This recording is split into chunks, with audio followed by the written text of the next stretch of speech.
നമുക്കത് സൗഹൃദത്തിൻ്റെ സദ്യയാണ്. ഈ മെക്ഫറത്തിനെ കുറിച്ചൊക്കെ പറയാറുണ്ടല്ലോ, ഹക്കീക്കത്തിനപ്പുറത്ത് മെക്ഫറത്ത് അള്ളാഹുമായിട്ട് ലയിക്കുക എന്നുള്ളൊരു കൺസെപ്റ്റ്. അള്ളാഹുമായിട്ട് ലയിക്കുക, അവിടെ പറയുന്ന വിസ്വാല്, ഫന എന്നൊക്കെയുള്ള ടേംസ് ആണുള്ളത്. അപ്പോൾ അള്ളാഹ്ക്ക് തന്നെ അള്ളാഹു സമദ്, അള്ളാഹു ഓരോ വ്യത്യസ്ത 1000 നാമങ്ങളുണ്ടെന്ന് പറയും. പക്ഷെ അവിടെ കൺസെപ്റ്റ് ഇതാണ്, പാൻ്റാവട്ടെ ഷർട്ടാവട്ടെ എന്തുമാവട്ടെ ഈ പറയുന്ന മറിഞ്ഞിരിക്കുക, ശരീരത്തിൻ്റെ ആകൃതി വെളിപ്പെടാതിരിക്കുക. പുതിയ കാലഘട്ടത്തിൽ പുതിയതായിട്ടുള്ള സാധ്യതകളുണ്ട്. ഇപ്പോൾ വസ്ത്രധാരണത്തിൽ ഇപ്പോൾ തട്ടമിടുക, ഇതാണ് ശ്വാസം കഴിക്കുന്ന മനുഷ്യൻ്റെ ആകെ 12 ആവശ്യം. ഈ സമാനത എല്ലാ കാലത്തും ആൾക്കാർക്ക് ഉണ്ടാവും. നമ്മളീ പറയുന്ന സാർത്രയാണെങ്കിലും അല്ലെങ്കിൽ ലോകത്ത് ഇക്കാലം അത്രയും ഉണ്ടായിട്ടുള്ള ചിന്തകന്മാരൊക്കെ പറഞ്ഞു വെച്ചിട്ടുള്ള കാര്യങ്ങൾ, അതിൽ എൻ്റെ ബോധ്യത്തിൽ ഈ കാര്യങ്ങൾ മനസ്സിലാക്കി എൻ്റെ ബോധ്യത്തിൽ ചെയ്യുക, അതാണല്ലോ എൻ്റെ അടിമയാവുക എന്നുകൊണ്ട് ഉദ്ദേശിച്ചത്. ജുറാനോട് ഉള്ള കഥാപാത്രമാണ്. മക്കയുടെ അടുത്ത് തായിഫിൻ്റെ അടുത്ത് ഇന്ന് ഉംറക്ക് പോകും ഇഹ്റാം കെട്ടുന്ന സ്ഥലമാണ്, അവിടെയാണ് അവർ താമസിച്ചത്. അതിൻ്റെ ഒരു 14-ാമത്തെ വചനമായിട്ട് പറയുന്നുണ്ട്, അറബികൾ ഞങ്ങൾ ദൃഢവിശ്വാസികളാണ് എന്ന് പറയുമ്പോൾ അള്ളാഹ് നബിയോട് പറയുന്നുണ്ട്, അവരോട് പറയണം, നിങ്ങൾ ദൃഢവിശ്വാസികളായിട്ടില്ല, നിങ്ങളുടെ ഹൃദയത്തിൽ വിശ്വാസം വന്നിട്ടില്ല. നിങ്ങൾ മുസ്ലിമുകളായിരിക്കാം, പക്ഷേ നിങ്ങൾ ഹൃദയത്തിൽ വിശ്വാസം വന്നിട്ടില്ല എന്നൊരു വചനമുണ്ട്. എന്താണോ പ്രകൃതിയിൽ ഇപ്പോൾ ഈസായിട്ടുള്ളത്, ആ ഈസാണ് ഔട്ട് ടു ബി. അത് അവരുടെ ഒരു ഫിലോസഫി ആണല്ലോ. നമ്മളൊരു ഇസ്ലാം മത വിശ്വാസത്തിൻ്റെ ഏറ്റവും ഫണ്ടമെൻ്റൽ എന്ന് പറയുന്നത് തൗഹീദാണ്, ലാ ഇലാഹ ഇല്ലല്ലാഹ് എന്ന് പറയുന്നതാണ്. സയൻസിന് ഇത്തരം ചർച്ചകളിൽ കുറേ കൂടി തന്നെ കാര്യങ്ങൾ ചെയ്യാൻ ഉണ്ടാവും, അല്ലെങ്കിൽ സയൻസിൻ്റെ വഴിയെ തന്നെ കുറേ കൂടി കാര്യങ്ങളിലേക്ക് എത്താൻ സാധിക്കുന്നുള്ളതാണ്. റമദാനിലെ വ്രതവിശുദ്ധിയിലാണ് വിശ്വാസികൾ. പ്രമുഖ ഇസ്ലാമിക പണ്ഡിതനായിട്ടുള്ള ഷുഹൈബുൽ ഹൈത്തമിയാണ് എനിക്കൊപ്പം. നമസ്കാരം. ഈ ഒരു ഇസ്ലാമികമായ തർക്കശാസ്ത്രത്തെക്കുറിച്ചല്ല, അതിൻ്റെ അസ്തിത്വത്തെ അംഗീകരിച്ചുകൊണ്ട് തന്നെ, ദൈവം എന്ന അസ്തിത്വത്തെ അംഗീകരിച്ചുകൊണ്ട് തന്നെ പുതിയ കാലഘട്ടത്തിലെ കുട്ടികൾ അല്ലെങ്കിൽ യുവതലമുറ, നമ്മൾ യുവതലമുറയെ പല പേരുകളിൽ അവർ ഇസഡ് എന്നും വൈ എന്നൊക്കെ കാറ്റഗറൈസ് ചെയ്യാറുണ്ട്. ആ പുതിയ തലമുറ വിശ്വാസത്തോട് അടുക്കുകയാണോ, അല്ലെങ്കിൽ ഒരു പ്രാഗ്മാറ്റിക് റോളിലാണോ, ഒരു സംശയത്തോടു കൂടിയാണോ അവർ ഈ വിശ്വാസത്തെ കാണുന്നത്? ഇതൊരു എസ് ഓർ നോ അല്ലെങ്കിൽ 2 പാർട്ട് മാത്രമുള്ളൊരു ചോദ്യം പോലെ ഉള്ളത്. ഏതായാലും വിശ്വാസപരമായി സൃഷ്ടാവിൻ്റെ അസ്തിത്വത്തെ അംഗീകരിച്ചു കൊണ്ടുള്ള ഒരു ചർച്ച എന്നുള്ളത് വളരെ സുഖപ്രദമായൊരു ആറ്റിറ്റ്യൂഡായിട്ടാണ് എനിക്ക് മനസ്സിലാവുന്നത്. പുതിയ തലമുറ നമ്മൾ പറയുമ്പോഴും ബേസിക്കലി മനുഷ്യർ എല്ലാ കാലത്തും ഒരുപോലെയാണ് എന്നുള്ളതാണ് ഫിലോസഫിക്കലി തോന്നാറുള്ളത്. അവരുടെ ഉപകരണങ്ങളും ഉപായങ്ങളും ഉടയാടകളും ഒക്കെ കാലോചിതമായി മാറുമ്പോഴും ഒരു മനുഷ്യൻ എന്നുള്ള നിലക്ക് സ്വാഭാവികമായി പ്രകൃതിപരമായി ഉണ്ടാകുന്ന കുറേ അഭിരുചികളും മനുഷ്യൻ്റേതായിട്ടുള്ള പ്രത്യേകതകളുമുണ്ട്. അത് from the first homo sapien to the last homo sapien ഒരേ നിലയിലായിരിക്കും കാര്യങ്ങളൊക്കെ വിലയിരുത്തുന്നത്. ബാക്കി നമ്മളെന്ത് ആട്രിബ്യൂട്ട്സ് കാലോചിതമായി ചേർത്ത് കൊടുത്താലും സെഡ് എന്നോ വൈ എന്നോ ആൽഫ എന്നോ അതൊക്കെ ഒരു പുറന്തോട് മാത്രമാണ്. ബേസിക്കലി ആ മുണ്ടും കുപ്പായവും അല്ലെങ്കിൽ ആ ഡ്രസ്സ് മാറ്റി വെച്ചാൽ, ആ കാറ് മാറ്റി വെച്ചാൽ, ആ മൊബൈൽ ഫോൺ മാറ്റി വെച്ചാൽ, ആ ഇൻ്റർനെറ്റ് മാറ്റി വെച്ചാൽ, ഇത് 8,000-ഉം 10,000-ഉം കൊല്ലം മുമ്പ് ജീവിച്ച് മരിച്ചുപോയ ആ മനുഷ്യൻ തന്നെയാണ്.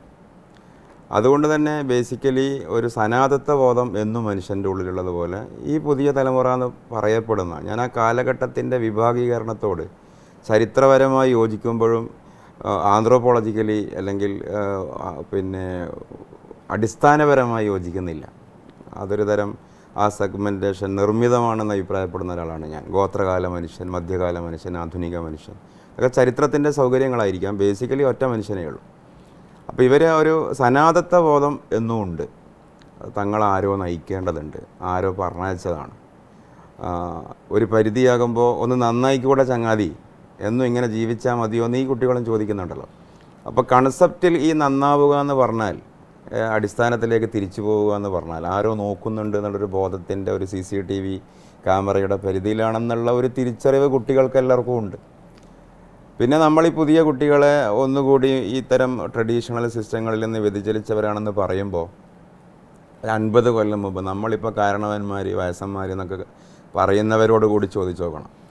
അവരുടെ ഒരു 20 വയസ്സിലും 15 വയസ്സിലും അവർ അന്നത്തെ ഒരു സൗകര്യം ഉപയോഗിച്ച് കാണിച്ച കുരുത്തക്കേടും വികൃതികളും ഈ കുട്ടികൾ കാണിക്കുന്നില്ല എന്നുള്ളതായിരിക്കും ഒരുപക്ഷെ കാര്യം. എന്നാൽ ഈ വിശ്വാസത്തിനൊരു മാറ്റമുണ്ടല്ലോ. ഇപ്പോൾ വിശുദ്ധ ഖുർആനിൽ തന്നെ എനിക്ക് തോന്നുന്നു 49-ാമത്തെ അധ്യായത്തിൽ അതിൻ്റെ ഒരു 14-ാമത്തെ വചനമായിട്ട് പറയുന്നുണ്ട്, അറബികൾ ഞങ്ങൾ ദൃഢവിശ്വാസികളാണ് എന്ന് പറയുമ്പോൾ അള്ളാഹ് നബിയോട് പറയുന്നുണ്ട്, അവരോട് പറയണം, നിങ്ങൾ ദൃഢവിശ്വാസികളായിട്ടില്ല, നിങ്ങളുടെ ഹൃദയത്തിൽ വിശ്വാസം വന്നിട്ടില്ല. നിങ്ങൾ മുസ്ലിമുകളായിരിക്കാം, പക്ഷേ നിങ്ങൾ ഹൃദയത്തിൽ വിശ്വാസം വന്നിട്ടില്ല എന്നൊരു വചനമുണ്ട് അതിനകത്ത്. എന്ന് പറഞ്ഞാൽ വിശ്വാസികളുടെ മാറ്റമുണ്ടല്ലോ, അത് എല്ലാ കാലത്തും മാറ്റുരയ്ക്കപ്പെട്ടിട്ടുണ്ട്. ആ ഒരു അർത്ഥത്തിൽ വിശ്വാസത്തോട് സംശയദൃഷ്ടിയോടുകൂടി നോക്കുന്ന, അല്ലേ, ആദ്യത്തെ അധ്യായത്തിൻ്റെ 15-ാം തീയതി പറയുന്നുണ്ട്, എന്നെ സംശയിക്കുന്നവരല്ല, അള്ളാഹിൻ്റെ അസ്തിത്വത്തെയും നബിയുടെ വചനങ്ങളെയും സംശയിക്കാത്ത ഒരു വിഭാഗത്തെക്കുറിച്ചും പറയുന്നുണ്ട്. അങ്ങനെ വിശ്വാസത്തെ സംശയത്തോട് കൂടി നോക്കുന്ന ഒരു തലമുറയാണ് പുതിയ തലമുറ എന്ന് തോന്നിയിട്ടുണ്ട്. അതിലിപ്പോൾ രഞ്ജിത്ത് ഭായി, ഇത് ഇസ്ലാമിൻ്റെ ഒരു അകത്തുള്ള ഒരു ആഭ്യന്തര വിശ്വാസ വ്യതിചലന പ്രവണതകളാണോ, ഇനി ജനറലി ഉള്ള ഒരു വിശ്വാസമാണോ എന്നുള്ളതിലുള്ള ഒരു ഇസ്ലാമികമായി എടുത്താൽ എനിക്ക് ഇത് രണ്ട് തലവും തോന്നാറുണ്ട്. ഒന്ന്, പൊതുവേ ഈ ജനാധിപത്യ ലോകക്രമം വന്നതിന് ശേഷം ഈ ഒരു ഡെമോക്രസി എന്ന് പറഞ്ഞാൽ തന്നെ ഇൻഡിവിജ്വലിസ്റ്റിക് ആയിട്ട് കാര്യങ്ങൾ ചിന്തിപ്പിച്ചതിന് ശേഷമാണ് വ്യക്തിയാണ് പരമം എന്നുള്ളതിൻ്റെ രാഷ്ട്രീയ വേഷനാണല്ലോ ഈ ഡെമോക്രസി. ആ ഒരു ടെൻഡൻസി എല്ലാ മനുഷ്യരെയും ശക്തമായി ബാധിച്ചിട്ടുണ്ട്. ഒരു പരിധിയോളം ഒരു അവകാശവാദമല്ല, ഞാൻ മനസ്സിലാക്കിയെടുത്തോളം കുറച്ചെങ്കിലും നോ പറയുന്ന ഒരു കൾച്ചറൽ അസ്തിത്വം കീപ്പ് ചെയ്യുന്ന കമ്മ്യൂണിറ്റി മുസ്ലിം കമ്മ്യൂണിറ്റി തന്നെയാണെന്ന് തോന്നുന്നു. അതുകൊണ്ടാണ് എപ്പോഴും ഇത് ഒരു പ്രശ്നമായി മാറുന്നത്. ഇസ്ലാമിക് കസ്റ്റംസും സിസ്റ്റംസും എപ്പോഴും ഒന്നുകൂടി ഒരു ഡൈജഷൻ പെട്ടെന്ന് പൊതുസമൂഹത്തിന് കിട്ടാത്തത് ഈ നോ എന്ന് പറയുന്നൊരു ടെൻഡൻസി പുതിയ കാലഘട്ടത്തിൽ മാറ്റത്തോട് യോജിക്കുന്നില്ല എന്നുള്ളതല്ല, എല്ലാ മാറ്റത്തോടുമല്ല. അവിടെ ഒരു സെൻസർഷിപ്പ് പൊതുവെ മുസ്ലിം കമ്മ്യൂണിറ്റി കാത്തു സൂക്ഷിക്കുന്നുണ്ട്. ഞങ്ങൾ പറയാറുണ്ട്, പിന്നെ കിടന്നു കൊടുക്കാൻ പറയുമ്പോൾ ഇരുന്ന് കൊടുക്കുകയും ഇരുന്ന് കൊടുക്കാൻ പറയുമ്പോൾ കിടന്നു കൊടുക്കുകയും അതിനപ്പുറം മരിച്ചു കൊടുക്കുകയും ഒക്കെ ചെയ്യുന്ന, ഒരു പരിധി അധികം ചെയ്യുന്ന ടെൻഡൻസിയാണ് ആധുനികതയോട് മറ്റു പല കൾച്ചേഴ്സും സ്വീകരിക്കുമ്പോഴും. ഇത് തയ്യാറല്ല എന്ന് പറയുന്ന റെസിസ്റ്റൻസ് അത് ഇസ്ലാമിൻ്റെ ഒരു മെക്കാനിസത്തിലുള്ളതാണ്. അപ്പോൾ ഞാൻ പറയുന്നത് ഈ രണ്ട് തലം, ഒന്ന് ഈ പറയുന്ന ഇസ്ലാമിൻ്റെ അകത്തുള്ള പുതിയ തലമുറക്ക് ഇൻഡിവിജ്വലിസ്റ്റിക്കായിട്ട് കാര്യങ്ങൾ നോക്കിക്കാണുന്ന പൊതുവായ പ്രവണത ഉണ്ടായിട്ടുണ്ട്. ഒരു വ്യക്തി കേന്ദ്രീകൃതമായിട്ട് സ്വാതന്ത്ര്യത്തെ നിർവചിക്കുക, ജീവിതത്തെ ഡിഫൈൻ ചെയ്യുക, അങ്ങനെ പറയുന്നത്. അതേസമയത്ത് ഇതിൻ്റെ ഒരു മറുപുറം എന്ന് പറയുന്നത് ഒന്നുകൂടി വിവരവും അറിവും അതിൻ്റെ ആക്സസും ജനകീയമായി, അതോടുകൂടെ തന്നെ ഏറ്റവും കൂടുതൽ സ്റ്റഡീസ് നടക്കുന്നത് ഇസ്ലാമിനെ കുറിച്ചാണ് എന്നുള്ള അത് ചിലപ്പോൾ നമുക്ക് വളരെ അനുഭവേദ്യമായ കാര്യമാണ്. പൊതുവേ ഈ ടെക്നോളജി AI കാലത്തൊക്കെ ഇനിയും എന്ത് മതം എന്നൊക്കെ ചോദിക്കുമ്പോഴും ഒരു 1500 കൊല്ലം എന്നുള്ളതൊരു അക്കാദമികമായ കാൽക്കുലേഷനാണ്. അല്ലെങ്കിൽ ഈ പ്രപഞ്ചത്തിൻ്റെ മനുഷ്യരുടെ ആരംഭം മുതലേ വ്യവസ്ഥപ്പെട്ട ഈ ഒരു മതം, അതിനെക്കുറിച്ച് തന്നെയാണ് ഇന്നും ഈ പറയുന്ന ടെക്നോളജിയൊക്കെ ഉപയോഗിച്ചുകൊണ്ട് വിശ്വാസികളും അവിശ്വാസികളും പുതിയ കുട്ടികളും പഴയ കുട്ടികളൊക്കെ പഠിക്കുന്നത്.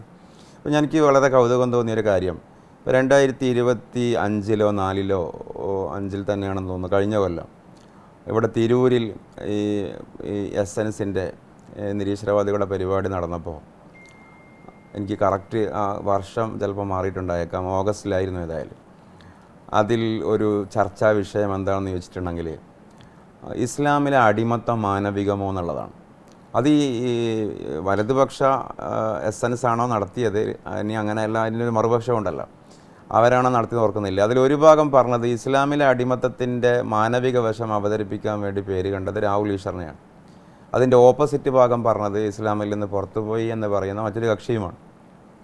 പക്ഷെ എന്നെ അത്ഭുതപ്പെടുത്തിയ കാര്യം, ഈ 2025-ൽ മലയാളികൾക്ക് ഇതൊരു പ്രധാനപ്പെട്ട വിഷയമാവുന്നുണ്ടല്ലോ. അതിൽ ഇസ്ലാമിലുള്ള ഒരു മതപണ്ഡിത സഭയുടെ ചർച്ചയല്ല അത്, മതപണ്ഡിതന്മാരും മതം പഠിക്കുന്ന കുട്ടികളും തമ്മിലുള്ള ഒരു സെമിനാറും അല്ല. മതം വിട്ടിട്ട് നിരീശ്വരവാദം പ്രചരിപ്പിക്കണം, സ്വതന്ത്രചിന്ത പ്രചരിപ്പിക്കണം, യുക്തിവാദം പ്രചരിപ്പിക്കണം എന്ന് പറയുന്നിടത്തും ആളുകൾക്ക് കൂടുതൽ ആളുകളെ ആകർഷിക്കുന്ന ഒരു വിഷയമായിട്ട് അത് മാറുമ്പോൾ അതൊരു സാറ്ററിക്കലി ആവാം, പരിഹാസമാവാം, എന്തുമാവാം.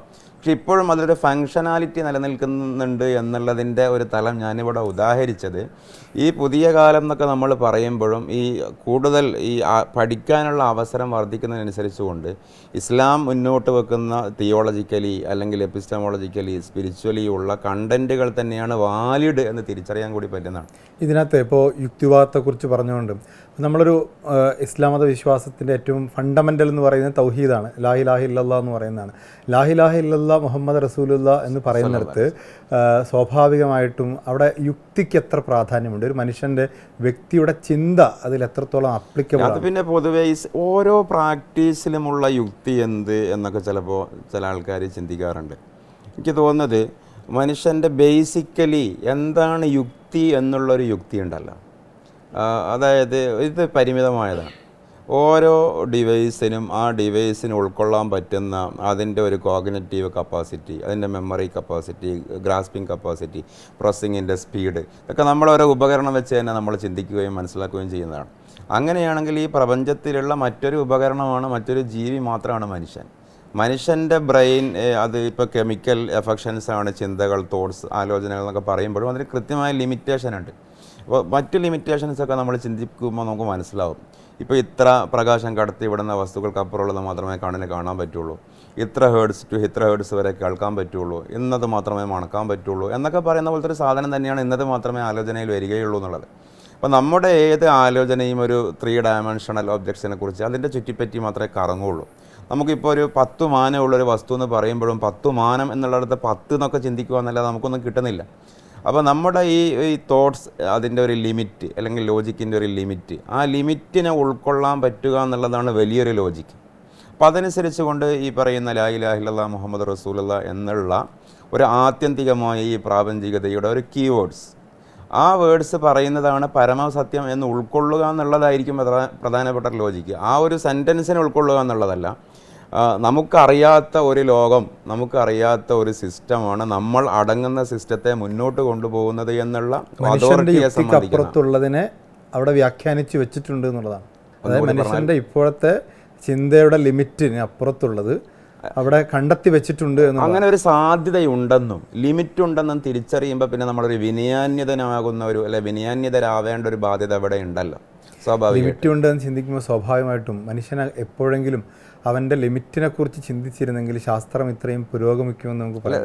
അല്ല, ശാസ്ത്രം നമ്മുടെ പറക്കാനുള്ള ലിമിറ്റിനെ കുറിച്ചാണ് നമ്മൾ ചിന്തിച്ചിരുന്നെങ്കിൽ നമ്മുടെ വിമാനങ്ങൾ കണ്ടുപിടിക്കപ്പെടില്ലല്ലോ. അല്ല, അങ്ങനെയല്ല. ഇപ്പോൾ ഭൗതികമായ കാര്യങ്ങൾ, ഇപ്പോൾ സയൻസിൻ്റെ ഒരു ലോകം എന്ന് പറയുന്നത് ഇപ്പോൾ പൊതുവെ ഈ മതവും സയൻസും രണ്ടിനെയും 2 ഭാഗത്തേക്ക് വെക്കുന്ന ഒരു നെറേറ്റീവ്സാണുള്ളത്. ശരിക്കും ഈ ഫിലോസഫിയുടെ അണ്ടറിൽ വരുന്ന ഒരു കാര്യം മാത്രമാണ് ഇപ്പോൾ തീർച്ചയായിട്ടും സയൻസ്, ഫിസിക്സ് ആൻഡ് മെറ്റാഫിസിക്സ്. ഈ ഫിസിക്സും മെറ്റാഫിസിക്സും ഉൾക്കൊള്ളുന്നതാണല്ലോ വാസ്തവത്തിൽ ഏത് മതവും, ഇസ്ലാം മതവും. അപ്പോൾ അതുകൊണ്ട് തന്നെ സയൻസിൻ്റെ ഒരു ലിമിറ്റേഷൻ ഒരിക്കലും ഈ പറയുന്ന തലത്തിലേക്ക് കൊണ്ടുവരേണ്ടതില്ല. സയൻസ് നിരന്തരമായ സ്ട്രഗിളിംഗ് ആണ്, അല്ലെങ്കിൽ study about the nature of the material വേൾഡാണ്. അവിടെ നമ്മൾ ലിമിറ്റേഷൻസിനെ കുറിച്ചല്ല ചിന്തിക്കേണ്ടത്, അവിടെ സാധ്യതകളെ കുറിച്ചാണ് ചിന്തിക്കേണ്ടത്. എന്ന് പറയുമ്പോൾ പോലും സയൻസിൻ്റെ ഒരു പരിമിതി സയൻസ് മനസ്സിലാക്കുന്നുണ്ട്. സയൻസിനെ ഉപയോഗിക്കുന്ന, സയൻസിനെ കുറിച്ച് ധാരണയില്ലാത്തവരാണ് എല്ലാം സയൻസാണെന്ന് പറയുന്നത്. ഒരിക്കലും സയൻസ് അങ്ങനെ പറയുന്നില്ലല്ലോ. അപ്പോൾ അതിനെ മനുഷ്യൻ്റെ നല്ല മെച്ചപ്പെട്ട ജീവിതം, കമ്പയർ ചെയ്യേണ്ട ആവശ്യമില്ല എന്നൊരു അഭിപ്രായമുണ്ടോ? എനിക്ക് തോന്നുന്നത് ഇപ്പോൾ ഒരു പരിധിയോളം ഈ അടുത്ത കാലം വരെ അങ്ങനെ പറയാറുണ്ട്.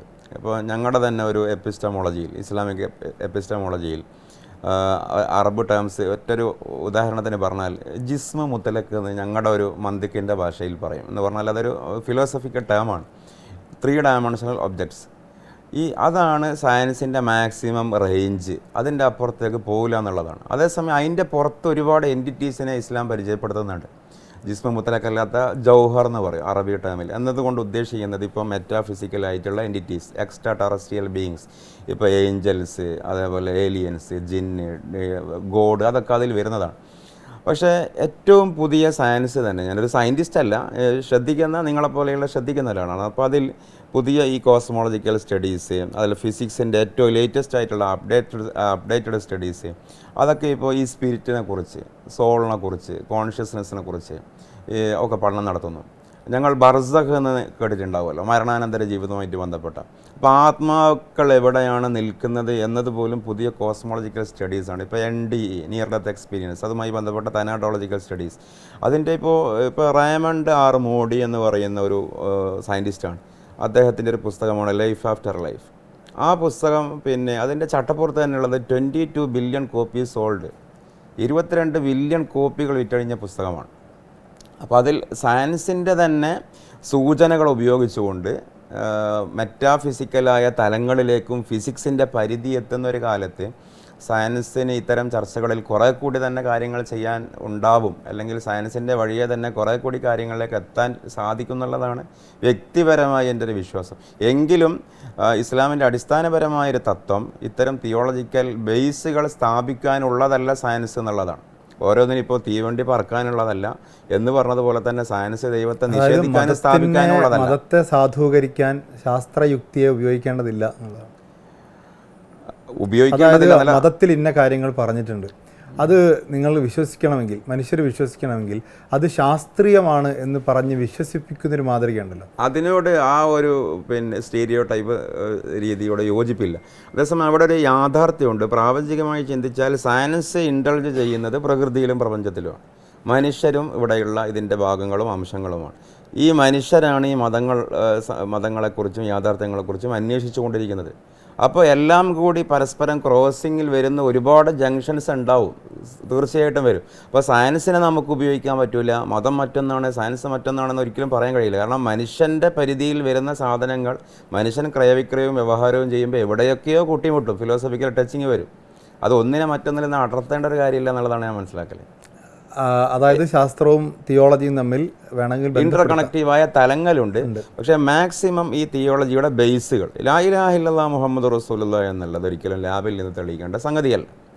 ലാബിൽ നിന്ന് തെളിയിക്കേണ്ട സംഗതിയല്ല എന്നുള്ളതൊരു ലോജിക്കാണ് താനും. അപ്പോൾ ബേസിക്കലി ഇപ്പോൾ സയൻസിൻ്റെ പോലും അടിസ്ഥാനം ഇപ്പോൾ നിരീശ്വരവാദികളായിട്ടുള്ള സഹോദരങ്ങളും സുഹൃത്തുക്കളും ചിലപ്പോൾ പറയാറുള്ളത്, അല്ലെങ്കിൽ കുറച്ചൊക്കെ പുതിയ കാലത്ത് ഇസ്ലാമിൻ്റെ അകത്ത് തന്നെ ചിലരൊക്കെ പറയാറുള്ളത്, സയൻസ് വെരിഫൈഡ് എന്ന് സർട്ടിഫിക്കറ്റ് നൽകിയ സാധനങ്ങൾ മാത്രമേ നമ്മൾ പൊതുസമൂഹത്തിൽ പറയാൻ പറ്റുള്ളൂ. ബാക്കി ഫിലോസഫിക്കലി നിങ്ങളെ ആൾക്കാർക്ക് മനസ്സിലാവാത്ത കുറേ കാര്യങ്ങൾ പറഞ്ഞിട്ടൊന്നും ദൈവത്തെ സ്ഥാപിക്കേണ്ട കാര്യമില്ല എന്നുള്ളതാണ്. പക്ഷെ ഒന്നുകൂടി നമ്മൾ സയൻസിൻ്റെ ലോകത്തേക്ക് ഇറങ്ങിയാൽ ഈ സയൻസ് മൊത്തം കടക്കുന്നത് ഫിലോസഫിയാണ്. അപ്പോൾ അതിന് ടെക്നിക്കൽ ടേംസ് തന്നെ ഞാൻ ഒരു സങ്കീർണതയിലേക്ക് പോവല്ല. ഇപ്പോൾ ലോകത്തുള്ള എല്ലാ സയൻസും, ഈ പ്രത്യേകിച്ച് ന്യൂട്ടോണിക് ഫിസിക്സ് എന്ന് പറയുന്ന മൊത്തം ലോകങ്ങൾ നിലനിൽക്കുന്ന 5 ലോജിക്കാണ്. ഇപ്പോൾ spacious regularity, temper regularity, mathematical applicability, causality, cause and effect, falsifiability, ഇതൊക്കെ ലോജിക്കുകളാണ്. ഇപ്പോൾ ഒന്നും കൂട്ടിയാൽ 2 എന്നുള്ളത് ലോകത്ത് സർവാംഗീകൃതമായ റോക്സിം സത്യമാണ്. പക്ഷെ അതെവിടെ നിന്ന് തെളിയിക്കും? ഒരാൾ വന്ന് പറയുകയാണ് ഒന്നും കൂട്ടിയാൽ 3 നമുക്കൊന്നും ചെയ്യാനില്ല, വലിയ ഒന്നാന്ന് ബഷീർ പറഞ്ഞു. അത് അതിൻ്റെ ഒരു കാൽപ്പനികമായ ഒരു വായന അങ്ങനെ. പക്ഷെ ഇതിലൊരു ഒബ്ജക്റ്റീവ് ട്രൂത്തേ അല്ല ഒന്നും കൂട്ടിയാൽ 2 എന്നുള്ളത്. അപ്പോൾ പെർ സെക്കൻഡ് പ്രകാശം 3 ലക്ഷം സംതിങ് കിലോമീറ്റർ സഞ്ചരിക്കും. മനുഷ്യൻ്റെ ശരീരത്തിൽ അറ്റ് പ്രസൻറ്റ് 4 കോടിയോളം കോശങ്ങളുണ്ട്. ഇതൊക്കെ ഈ കോടി ലക്ഷം എന്നൊക്കെ പറയുന്നത് വളരെ ലോജിക്കായ ഒരു പാട്ടാണ്, അതൊരു കവിതയാണ്. അപ്പോൾ സയൻസ് നിൽക്കുന്നത് പോലും ഒരു കവിത പുറത്താണ് എന്നുള്ളതാണ്, അല്ലാതെ ഒരു കാര്യപ്പുറത്തല്ല കിടക്കുന്നത്. നമുക്കതിനെ സയൻസ് മാറ്റി വെച്ചാൽ തിയോളജി ഒരു പ്യുവർ ഫിലോസഫി എന്ന അർത്ഥത്തിലെടുത്താൽ ഫിലോസഫിക്ക് തന്നെ 3 തലങ്ങളുണ്ട്. അതിൻ്റെ ഒരു മെറ്റാഫിസിക്സ് എന്ന് പറയുന്ന, ഇപ്പോൾ അള്ളാഹ് എന്ന് പറയുന്ന ഒരു അസ്തിത്വം, ഈ പ്രപഞ്ചത്തിനപ്പുറത്തൊരു അസ്തിത്വമുണ്ട്. അതിൻ്റെ ഒരു എപ്പിസ്റ്റമോളജി ഉണ്ട്, അത് ഈ ഭൂമിയിലേക്ക് മനുഷ്യരിലേക്ക് കണക്ട് ചെയ്യുന്നൊരു വഴിയുണ്ട്. അതിനുശേഷമാണ് ആ ഒരു മൊറാലിറ്റി എന്ന് പറയുന്ന ഒരു ഭാഗം വരുന്നത്. നിങ്ങൾ ഇങ്ങനെയാണ് ജീവിക്കേണ്ടത്. അതായത് ഒരു മെറ്റാഫിസിക്സ് ആയ ഒരു അസ്തിത്വത്തിൻ്റെ അടിസ്ഥാനത്തിൽ പറയപ്പെട്ട മതം, ആ മതം നിഷ്കർഷിക്കുന്ന ഒരു ജീവിത ചര്യ എന്ന് പറയുന്നത്. മനുഷ്യർ വിശ്വസിക്കുകയാണ് ആ അസ്തിത്വം അവിടെയുണ്ട്, ഞാനും അള്ളാഹും തമ്മിലുള്ള കണക്ഷനുണ്ട്, അള്ളാഹ് ഞാൻ വിശ്വസിക്കുന്നുണ്ട്. തൗഹീദ് എന്ന് പറയുന്ന ലാ ഇലാഹ ഇല്ലല്ലാഹ് ഉണ്ട്. മുഹമ്മദ് റസൂലുള്ളാഹ് എന്ന് പറയുമ്പോഴേക്കും സുന്നത്ത് കൂടി അവിടെ വരുന്നുണ്ട്, തിരുസുന്നത്തിൻ്റെ മാർഗ്ഗങ്ങളുണ്ട്, അത് മൊറാലിറ്റിയാണ്. ഇത് അങ്ങനെ കണക്റ്റഡ് ആവേണ്ട ആവശ്യമില്ല, ഞാനും അള്ളാഹും തമ്മിലാണ് കാര്യങ്ങൾ എന്ന് തീരുമാനിച്ചാലോ? എനിക്ക് ഇവിടെ ഈ ഒരു ആലോചനയിലേക്ക് വരുന്നതിൻ്റെ മുമ്പ് നമ്മൾ ഇസ്ലാമിൻ്റെ അകത്തുള്ള ആൾക്കാർ തന്നെ സംസാരിക്കുമ്പോഴും ഈ സമഗ്രമായൊരു ചോദ്യം എനിക്കിത്ര ഫീൽ ചെയ്തിട്ടില്ല. അപ്പോൾ രഞ്ജിത്ത് ഇത് ചോദിക്കുക എന്നുള്ളത് ഒന്നുകൂടി ഒരു കൗതുകകരമായ കാര്യമായിട്ടാണ് തോന്നുന്നത്. വളരെ പ്രസക്തമായിട്ടുള്ള ആലോചനയാണത്. അതിലിപ്പോൾ ഈ കോസ്മോളജി അവിടെ നിന്ന് തുടങ്ങിയിട്ട് പ്രപഞ്ചത്തിൻ്റെ ആ അറ്റം, നമുക്ക് മനസ്സിലാവാത്ത ആ അറ്റം മുതൽ നമ്മളെന്ന് പറയുന്ന ഈ അറ്റം വരെ, ഇതിൽ അത്തരം ഈ എപ്പിസ്റ്റമോളജിക്കലായ ഫിലോസഫിക്കലായ എലമെൻറ്റുകളൊക്കെ മാറ്റി വെച്ചിട്ട് നമ്മളുടെ ലൈഫിലേക്ക് ഇറങ്ങി വന്നിട്ട് നമ്മൾ തീരുമാനിക്കുന്ന ഈ ഒരു ചെറിയ സ്പേസിൽ വെച്ച് കാര്യങ്ങൾ ചിന്തിച്ചാൽ പോരെ? അതെന്തിനാണ് അത്ര വലുതിലേക്ക് പോകുന്നത്? വിശ്വാസത്തെ അത്ര വലിയ കണക്ഷനിലേക്കൊന്നും കൊണ്ടുപോകേണ്ടതില്ല എന്ന് പറയുന്നതിനോടുള്ള എൻ്റെ ഒരു വിയോജിപ്പ്. ഇസ്ലാം എന്ന് പറയുന്നത് പ്രപഞ്ചത്തിലെ എല്ലാ കാര്യങ്ങളെയും കൂട്ടിയിണക്കുന്ന ഒരു ദർശനമായിട്ടാണ് എനിക്ക് മനസ്സിലായത്. അപ്പോൾ നമ്മളൊക്കെ ഇവിടെ ജീവിക്കുകയാണ്, എനിക്കൊരു പക്ഷേ നിങ്ങളെപ്പോലെയാവാം, നിങ്ങൾക്ക് എന്നെ പോലെയാവാം, ആർക്കേത് വിശ്വാസവും സ്വീകരിക്കാം. ഓരോരുത്തർക്കും ബോധ്യങ്ങളുണ്ട്. ഇപ്പോൾ ന്യൂട്രലായിട്ട് ആലോചിച്ചാൽ ഞാൻ എന്തുകൊണ്ടാണ് ഇതിൻ്റെ അകത്ത് നിൽക്കുന്നത് എന്നുള്ളതിൻ്റെ ഏറ്റവും സത്യസന്ധമായ ജെനുവിനായൊരു മറുപടി ഈ ചോദ്യത്തിൻ്റെ ഒരു മറുപടി ആയിരിക്കും. മനുഷ്യരായ നമ്മൾ, മൃഗങ്ങൾ, മറ്റ് ജീവജാലങ്ങൾ, അചേതനമായ വസ്തുക്കൾ, സസ്യങ്ങൾ, നക്ഷത്രങ്ങൾ, ഒറ്റ ഒരു പാറ്റേണിൽ പറഞ്ഞാൽ തരു, താരം, ലത, കതിർ, മഞ്ഞ്, മധു, മലർ, ഈ macro, micro, sub atomic, atomic, എന്തൊക്കെ എൻറ്റിറ്റീസ് ഉണ്ടോ ഇതിനെല്ലാം ഒറ്റ കുടക്കീഴിൽ സമ്മേളിപ്പിക്കുന്ന ഒരു ദർശനം. അത് നിങ്ങളിപ്പോൾ ഖുർആൻ്റെ ചില വചനങ്ങളെക്കുറിച്ച് പറഞ്ഞു. ഖുർആനിൽ ഒരുപാട് വചനങ്ങളിൽ പറയുന്നുണ്ട് ഇത് മുഴുവനും യുസബ്ബിഹുലില്ലാഹി മാഫിസ് സമാവാത്തി മാഫിൽ അർള്, ഒറ്റ ദൈവത്തെ അള്ളാഹുവിനെ വണങ്ങി വിധേയപ്പെട്ടുകൊണ്ട് മുന്നോട്ട് പോയിക്കൊണ്ടിരിക്കുന്ന സഹോദരങ്ങളാണ്. ഇപ്പോൾ നമ്മുടെ മുമ്പിലുള്ള അല്ല നമ്മുടെ അടുത്തുള്ള ഒരു സസ്യത്തെ പോലും ഏതോ ഒരു തലത്തിൽ അതിൻ്റെയും നമ്മുടെയും ഇടയിൽ ഒരു ബ്രദർഹുഡ് ഉണ്ട് എന്നാണ് ഇസ്ലാം പറയുന്നത്. കാരണം അതും നമ്മളും സമ്മേളിക്കുന്നത്. ഇപ്പോൾ തമിഴ്നാട്ടിൽ പോയാൽ മലയാളീസ് എന്നുള്ളൊരു ഫീലിംഗ് നമുക്ക് കിട്ടി, ഗൾഫിൽ പോയാൽ ഇന്ത്യൻസ് എന്ന് കിട്ടി, ഇപ്പോൾ യൂറോപ്പിൽ പോയാൽ ഏഷ്യൻസ് കിട്ടി, ഇനി മറ്റെവിടെയോ പോയ കുട്ടികൾ പറയുന്നത് പോലെ ഭൂമിക്കാർ ഒരു ജിയോ സെൻട്രിക് സെൻസ് കിട്ടി എന്ന് പറഞ്ഞ പോലെ ഈ പ്രപഞ്ചത്തിലുള്ള സകല സാധനങ്ങളും ഒരു വാട്സാപ്പ് ഗ്രൂപ്പിൽ ഒരുമിച്ച് കൂടുകയാണെങ്കിൽ, ഒരു പ്രതലത്തിൽ സമ്മേളിക്കുകയാണെങ്കിൽ അവിടെ അവരെ ഒരുമിപ്പിക്കുന്ന ഒരു യൂണിറ്റി, ഒരു ഫീലിംഗ് ഏതാണെന്ന് വെച്ചിട്ടുണ്ടെങ്കിൽ ഇസ്ലാമിക കൺസെപ്റ്റ് പ്രകാരം ഇതൊക്കെ അള്ളാഹുവിനെ വണങ്ങി ജീവിക്കുന്ന സാധനങ്ങൾ എന്നുള്ളതാണ്. സറണ്ടറിങ് മീൻസ് അതിൻ്റെ സിസ്റ്റം അതാണ്, അതിൻ്റെ ഡിഫോൾട്ട് സിസ്റ്റം. അതായത് സറണ്ടറിങ് അർത്ഥത്തിലാണ് അടിമ എന്നുള്ളതൊരു പദവിയായിട്ടാണ് ഇസ്ലാം കാണുന്നത്. അതായത് അള്ളാഹുവിൻ്റെ അടിമ ആവാതിരിക്കുകയാണെങ്കിൽ ഒരുപാട് കാര്യങ്ങളുടെ അടിമകൾ ആവേണ്ടി വരും. ഏറ്റവും മിനിമം സ്വന്തത്തിൻ്റെ അടിമയെങ്കിലും ആവേണ്ടി വരും. ഇപ്പോൾ ഞാൻ ആ വിഷയം ഒന്നുകൂടി ഫിലോസഫിയിലേക്ക് ചിലപ്പോൾ പോകേണ്ടി വരും. ഇപ്പോൾ നോക്കൂ, ഞാൻ അതിൻ്റെ ഇടക്ക് നമ്മൾ പ്രൈവറ്റ് സംസാരിക്കുമ്പോൾ പറഞ്ഞിരുന്നു, ഈ ഇന്ന് കാണുന്ന സകല സിസ്റ്റങ്ങളും ഈ വിഷയമല്ല, പണ്ടുണ്ടായിരുന്ന വിഷയങ്ങളുടെ ആവർത്തനങ്ങൾ മാത്രമാണ്. ഇപ്പോൾ നമ്മളിപ്പോൾ ലാസ്റ്റ് പറഞ്ഞത്തൊരു വിഷയം അള്ളാഹുവിൻ്റെ അടിമയാവാതിരിക്കുമ്പോഴുള്ള ഒരു വിഷയം, വേറെ കൺസ്യൂമറിസത്തിൻ്റെ അടിമ, ലിബറലിസത്തിൻ്റെ അടിമ, വേറെ പല ഇസങ്ങളുടെയും അടിമ, അതൊക്കെ നമുക്ക് സഹിക്കാം. അതൊക്കെ ഒരു ഐഡിയോളജിക്കൽ ബാക്ക്ഗ്രൗണ്ടുള്ള സാധനങ്ങളാണ്, സംവാദാത്മകമാണ്. ലാസ്റ്റ് നമ്മുടെ പുതിയ തലമുറയിൽ ഉള്ള കുട്ടികൾ കൂടുതൽ പറയുന്നു എന്ന് പറയപ്പെടുന്ന, എനിക്കത് ബോധ്യപ്പെട്ട കാര്യമല്ല, അങ്ങനെ പറയപ്പെടുന്ന ഒരു കാര്യമാണ് എൻ്റെ ശരി ഞാൻ തീരുമാനിക്കും. My body is my choice, my health is my choice, my life is my choice, ഒക്കെ മൈ ആണ്, എൻ്റെത് ഞാൻ എന്നുള്ളതാണ്. ഈ പരമമായി ഈ വ്യക്തി അപ്പോൾ പ്രഘോഷിക്കുന്ന ഒരു കാര്യം ഞാൻ എൻ്റെ അടിമയാണ് എന്നുള്ളതാണ്. ഒരു വ്യക്തി ആ വ്യക്തിയുടെ അടിമയാവുക എന്ന് പറയുന്നത് എത്ര ബാലിശമായ കാര്യമാണ്. കാരണം നമ്മളൊരു സ്പാൻ ഓഫ് ടൈം, ഇത്ര കാലം മുതൽ ഇത്ര കാലം വരെ മാത്രം ജീവിക്കുന്ന ഒരു വലിയ മഴപ്പാറ്റിയാണ്. നമ്മൾ കാണാത്ത ലോകങ്ങളാണ് വലുത്, അറിയാത്ത യാഥാർത്ഥ്യങ്ങളാണ് വലുത്. എന്താണ് ജീവിതം എന്നുള്ളത് 20 വയസ്സിൽ കാണുന്ന ഒന്നേയല്ല 30 ലൈഫ്, 30 മനസ്സിലാക്കുന്ന സത്യങ്ങളല്ല 40 അപ്പോൾ ഒരു 70 വയസ്സായ കക്ഷിയെ സംബന്ധിച്ചിടത്തോളം 60 വയസ്സുള്ള ആൾക്കാർ വരെ കുട്ടികളാണ്. ഇങ്ങനെയാണ് ലൈഫ് എന്നിരിക്കുക. പിന്നെ നമ്മളനുസരിച്ച് ജീവിക്കുന്നതിനേക്കാളും മെച്ചം ഇതിൻ്റെയൊക്കെ അതോറിറ്റിയായ മറ്റൊന്നിനെ അനുസരിക്കലായിരിക്കും എന്നുള്ളതാണ് ഇസ്ലാം മുന്നോട്ട് വെക്കുന്ന ലോജിക്ക്. ഞാനിവിടെ നേരത്തെ ഫിലോസഫിയിലേക്ക് മടങ്ങുമെന്ന് പറഞ്ഞത് അതുകൂടി പറയാം.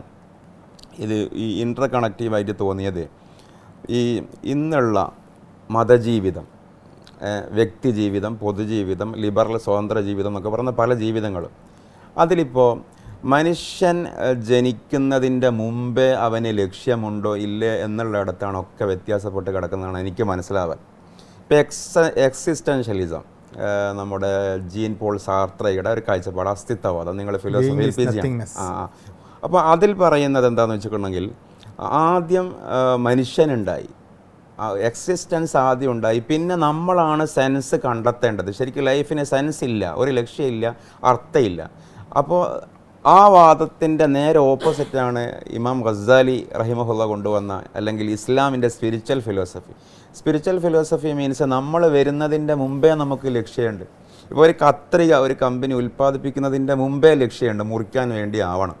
ലോകത്ത് ഏതൊരു കത്രിക മീൻസ് ജസ്റ്റ് മുറിക്കുന്ന കത്രിക പറഞ്ഞതാവണ്ട, തുന്നുന്ന സൂചി ആയിക്കോട്ടെ, സൂചി ഡിസൈൻ ചെയ്യുന്നതിന് മുമ്പേ അതിൻ്റെ ഒരു ലക്ഷ്യമുണ്ട്, ഇത് തുന്നാൻ വേണ്ടിയാവണം, ചേർക്കാൻ വേണ്ടിയാവണം. പക്ഷെ മനുഷ്യനെ ഈ ഭൂമിയിലേക്ക് കൊണ്ടുവരുമ്പോൾ അസ്തിത്വവാദം പറയുകയാണ് പ്രത്യേകിച്ച് ലക്ഷ്യമില്ല, ചുമ്മാതിങ്ങി പോരുകയാണ്. ഇസ്ലാം പറയുന്നു, അല്ലെങ്കിൽ സ്പിരിച്വാലിറ്റി പറയുന്നു, ലക്ഷ്യമുണ്ട്, പ്രപഞ്ചത്തിൻ്റെ പൊരുൾ തേടിയിട്ട് പരിപാലനങ്ങളിലേക്ക് എത്താനുള്ളതാണ്.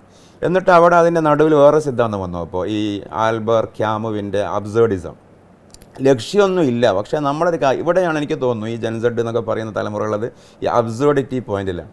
അവർ മനസ്സിലാക്കുന്നത്, അവർ ഈ കാമു പറഞ്ഞതുപോലെ, കാമു എന്താ സ്പെല്ല്, അവർ പറഞ്ഞതുപോലെ ലക്ഷ്യമോ അർത്ഥമൊന്നുമില്ല, പക്ഷെ നമ്മൾ ഈ സ്വതന്ത്രനായി ജീവിക്കുക എന്നുള്ളതൊരു ശിക്ഷയാണ്. Human is condemned to be free എന്നാണ് പറഞ്ഞത്, നേരത്തെ പറഞ്ഞ സാർത്ര. അതിനെ ഈ ക്യാമു വിശദീകരിക്കുന്നത്, ഇനി നമ്മൾ എന്ത് ചെയ്യണം, സ്വതന്ത്രനാവുക എന്നുള്ളത് പ്രകൃതിയിൽ നമുക്ക് കിട്ടിയൊരു ശിക്ഷയാണ്. എന്താണോ നമ്മുടെ റോൾ അത് ആനന്ദിച്ച് ചെയ്യണം. ഈ ഒരു കക്ഷിയുടെ പേര് ഞാൻ ഓർക്കുന്നില്ല, ഒരു മിത്തുണ്ട്. ഒരാൾ ഒരു പാറ മുകളിലോട്ട് ഉരുട്ടി കൊണ്ടുപോകുന്നു, ഒരു ഗ്രീക്ക് മിത്തിലെ നാരായണത്ത് ഭ്രാന്ത് കല്ലുരുട്ടുന്നത് അതിൻ്റെ ഒരു സമാനമായ സംഭവമാണ്. ഇത് ഗ്രീക്ക് മിത്തിലെ കഥയാണ്. അപ്പോൾ ദൈവം അയാളെ ശിക്ഷിച്ചു, പാറക്കല്ല് ഉരുട്ടി ഉരുട്ടി ഉരുട്ടി മുകളിലേക്ക് കൊണ്ടുപോകുന്നു, പിന്നെ അത് താഴോട്ട് ഉരുണ്ടുരുണ്ട് അയാൾ തന്നെ തിരിച്ചിറക്കുന്നു. അപ്പോൾ അയാൾ ചിരിക്കുകയാണ്. അപ്പോൾ അത് അദ്ദേഹത്തിൻ്റെ ഭ്രാന്ത് എന്ന് പറയരുത്. ക്യാമോ അങ്ങനെയാണ് നിരീക്ഷിക്കുന്നത്. അദ്ദേഹം ഒരു അബ്സേർഡ് ഹീറോ ആണ്. അദ്ദേഹത്തിൻ്റെ റോളിൽ അദ്ദേഹം സന്തോഷം കണ്ടെത്തുന്നു. ഇതേപോലെ നമ്മൾ എന്താണോ ഉള്ളത്, ബേസിക്കലി നാം മൂഡ് ഓഫ് ആയിട്ട് ജനിച്ചവരാണ്. മൂഡുണ്ടാക്കാൻ എന്തെങ്കിലും ചെയ്തുകൊണ്ടേയിരിക്കുക. അത് കൊല്ലലിൽ ത്രില്ല് കണ്ടെത്താം, നശിപ്പിക്കലിൽ ത്രില്ല് കണ്ടെത്താം, കല്ലേറിൽ കണ്ടെത്താം, അത് നിർമ്മാണാത്മകതയിൽ കണ്ടെത്താം. എന്താണോ അവനവൻ്റെ റോൾ, ഈസ് എന്താണോ, ഈ നിരീശ്വരവാദത്തിൻ്റെ പ്രശ്നമായി എനിക്കൊക്കെ തോന്നുന്ന മറ്റൊരു പോയിന്റ് ഇതാണ്, എന്താണോ പ്രകൃതിയിൽ ഇപ്പോൾ ഈസായിട്ടുള്ളത്, ആ ഈസാണ് ഔട്ട് ടു ബി. അത് അവരുടെ ഒരു ഫിലോസഫിയാണല്ലോ. നാച്ചുറലിസ്റ്റിക് അല്ലെങ്കിൽ പരിണാമവാദത്തിൻ്റെ ലോക വീക്ഷണപ്രകാരം നിലനിൽക്കുന്ന സിസ്റ്റം എന്താണോ അങ്ങനെയാണത് ആവേണ്ടതും. ഈസാണ് ഔട്ട് ടു ബി എന്ന് പറഞ്ഞതാണ് ഈ അബ്സേർഡിറ്റി അല്ലെങ്കിൽ അബ്സേർഡിസം പറയുന്നത്. അതിൻ്റെ ഒരു നിങ്ങൾ നാരായണത്ത് ഭ്രാന്തൻ എന്ന് പറഞ്ഞപ്പോൾ നാരായണത്ത് ഭ്രാന്തൻ എന്ന് പറഞ്ഞത് ഒരുപക്ഷെ ചിലപ്പോൾ അദ്ദേഹത്തിൻ്റെ ഫാൻസിന് ഇഷ്ടപ്പെടാൻ ചാൻസ് ഇല്ല.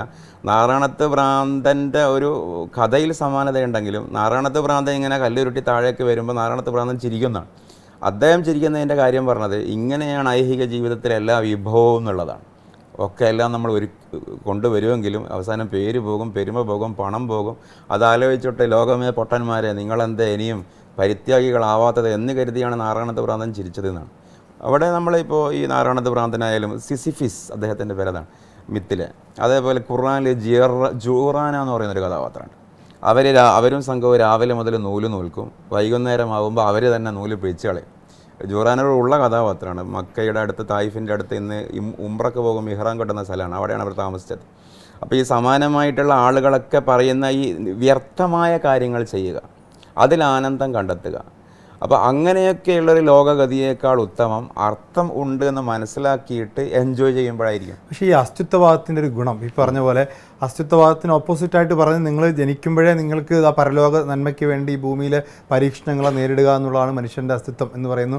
അള്ളാഹ് സൃഷ്ടിക്കപ്പെട്ടതാണെന്ന് പറയുന്നു. രഞ്ജിത്ത് അതിൻ്റെ ഇടയിൽ ചെറുതാക്കിയെന്തോ അല്ല, ചെറുതാക്കിയല്ല ഞാൻ പറയുന്നത്. നിങ്ങൾക്ക് നിശ്ചയിക്കപ്പെട്ട അനുശാസിക്കപ്പെട്ട ഒരു ജീവിത ലക്ഷ്യമുണ്ട് എന്ന് പറഞ്ഞുകൊണ്ട് ജനിക്കുന്നതും, അസ്തിത്വവാദം എന്ന് പറയുന്നത് ജീവിതത്തിൻ്റെ അസ്തിത്വം അന്വേഷിക്കലാണ്. ഇപ്പോൾ സാർത്രയെ തന്നെ പറഞ്ഞാൽ ബീയിങ് ഈസ് നത്തിങ്നെസ് എന്ന് പറയുന്ന ഒരു സ്വാതന്ത്ര്യമുണ്ട്. എനിക്ക് കല്ലാവാനും പൂവാവാനും എല്ലാത്തിനും പൊട്ടൻഷ്യാലിറ്റി ഉണ്ട്. എനിക്ക് എന്തായിത്തീരാനുള്ള ഒരു സ്വാതന്ത്ര്യം അവിടെ ഉണ്ട്. അപ്പോൾ ആ സ്വാതന്ത്ര്യത്തിൽ എനിക്ക് മുസ്ലിം ആവാനും മുസ്ലിം അല്ലാതാവാനും ഹിന്ദു ആവാനും ആണാവാനും പെണ്ണാവാനും ഒക്കെ പറ്റുന്ന ഒരു വലിയ വിശാലതയാണ് ഈ അസ്തിത്വവാദം എന്ന് പറയുന്നത്. മറ്റേത് കുറച്ച് നേരത്തെ ഞാൻ പറഞ്ഞപ്പോൾ തന്നെ ചുരുക്കി എന്ന് പറഞ്ഞു. ഞാൻ പറഞ്ഞു കുറച്ചുകൂടി നാരോ ആണ് മറ്റേ വഴി. അല്ല, അവിടെ ഒരു അസ്തിത്വവാദം ശരിക്കും ഇസ്ലാമിൻ്റെ അകത്തും ഉണ്ട്.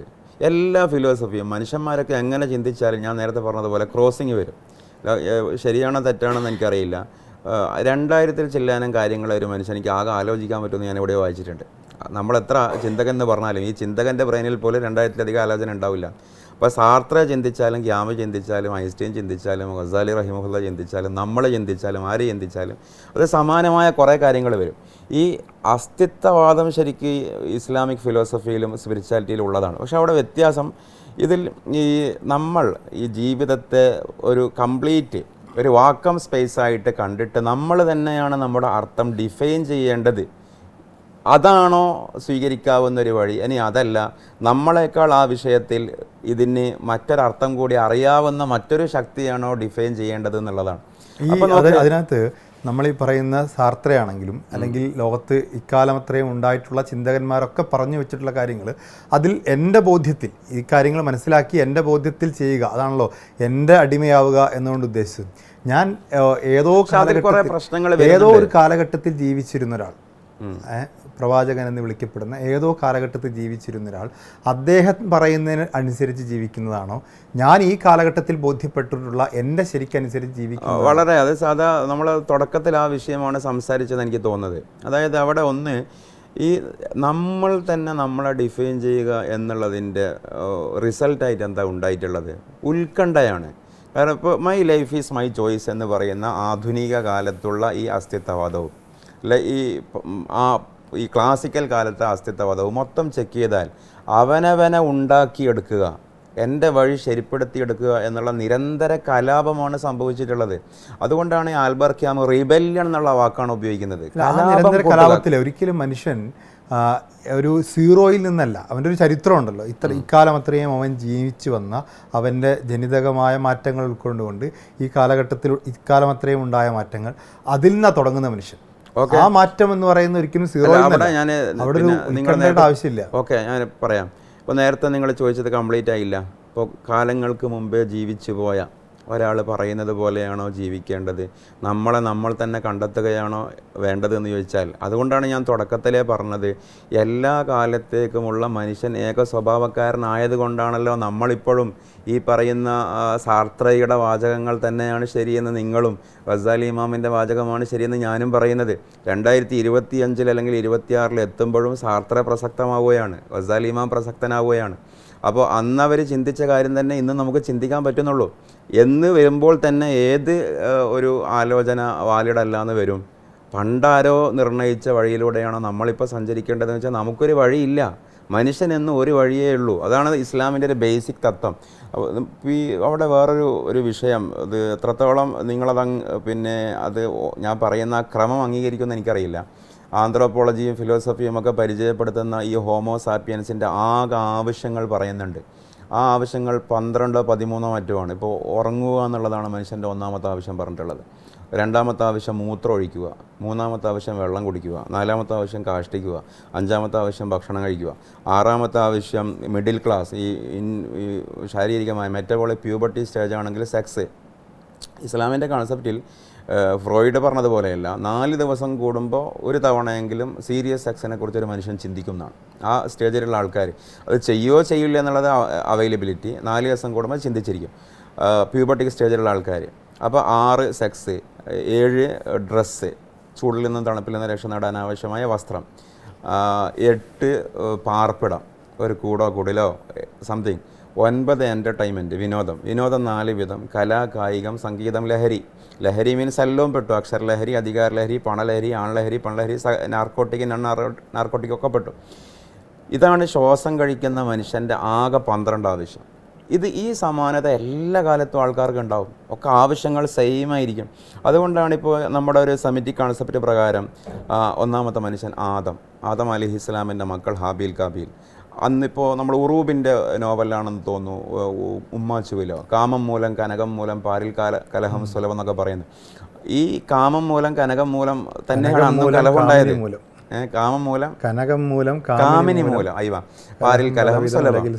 ആ കാമിനി അല്ലെങ്കിൽ ആ കാമവും ആ പറയുന്ന മണ്ണും അധികാരവും തന്നെയായിരുന്നു ആദ്യകാലക്കാരെയും പ്രചോദിപ്പിച്ച, യുദ്ധം ചെയ്യിപ്പിച്ച, അവരെ വിപ്ലവത്തിലേക്ക് പ്രേരിപ്പിച്ചിട്ടുള്ള സാധനം. അവർക്കന്നും വറ്റ് തന്നെയായിരുന്നു വിപ്ലവീര്യം. ഇന്നും അത് തന്നെയാണ്. അന്നത്തെ ആൾക്കാരെ കരയിപ്പിച്ച സീൻ ഇന്ന് റിക്രിയേറ്റ് ചെയ്ത് നമ്മൾ കണ്ടാൽ നമ്മളും കരയും. ഇന്ന് നമ്മൾ കേട്ട് ചിരിക്കുന്ന ഒരു വിറ്റ് ആദം അലൈഹിസ്സലാമിൻ്റെ മക്കളെ കാണിച്ചിരുന്നുവെങ്കിൽ അവരും ചിരിക്കുമായിരുന്നു. ഈ ആപ്റ്റിറ്റേറ്റുകൾക്കൊന്നും ഒരു മാറ്റവും ഇല്ല. പക്ഷെ പുതിയ കാലഘട്ടത്തിലേ ഇപ്പം വസ്ത്രം, ഈ പറയുന്ന 12 ആവശ്യങ്ങളിൽ പറയപ്പെടാത്തതാണല്ലോ വസ്ത്രം എന്ന് പറയുന്നത്. വസ്ത്രം പറഞ്ഞു, വസ്ത്രം ബേസിക്കൽ ആവശ്യം, അതിൻ്റെ ഡിസൈൻ കൾച്ചർ തീരുമാനിക്കുന്ന പറയുന്ന ഒരു ആവശ്യം. വസ്ത്രം 7ാമത്തെ ആവശ്യം. വസ്ത്രമുണ്ട്, ഭക്ഷണമുണ്ട്, ഈ പറയുന്ന ലൈംഗികതയുണ്ട്. ഇതിനൊക്കെ തന്നെ പുതിയ കാലഘട്ടത്തിൽ പുതിയതായിട്ടുള്ള സാധ്യതകളുണ്ട്. ഇപ്പോൾ വസ്ത്രധാരണത്തിൽ ഇപ്പോൾ തട്ടമിടുക, മുസ്ലിം പെൺകുട്ടികൾ തട്ടം ഇടണം എന്നുള്ളതാണ്. അപ്പോൾ ഈ തട്ടമിട്ടുകൊണ്ടുള്ള പെൺകുട്ടികൾ അള്ളാഹ് അത് ഫറലാക്കി വെച്ചുകൊണ്ട് തട്ടമിടുന്നു.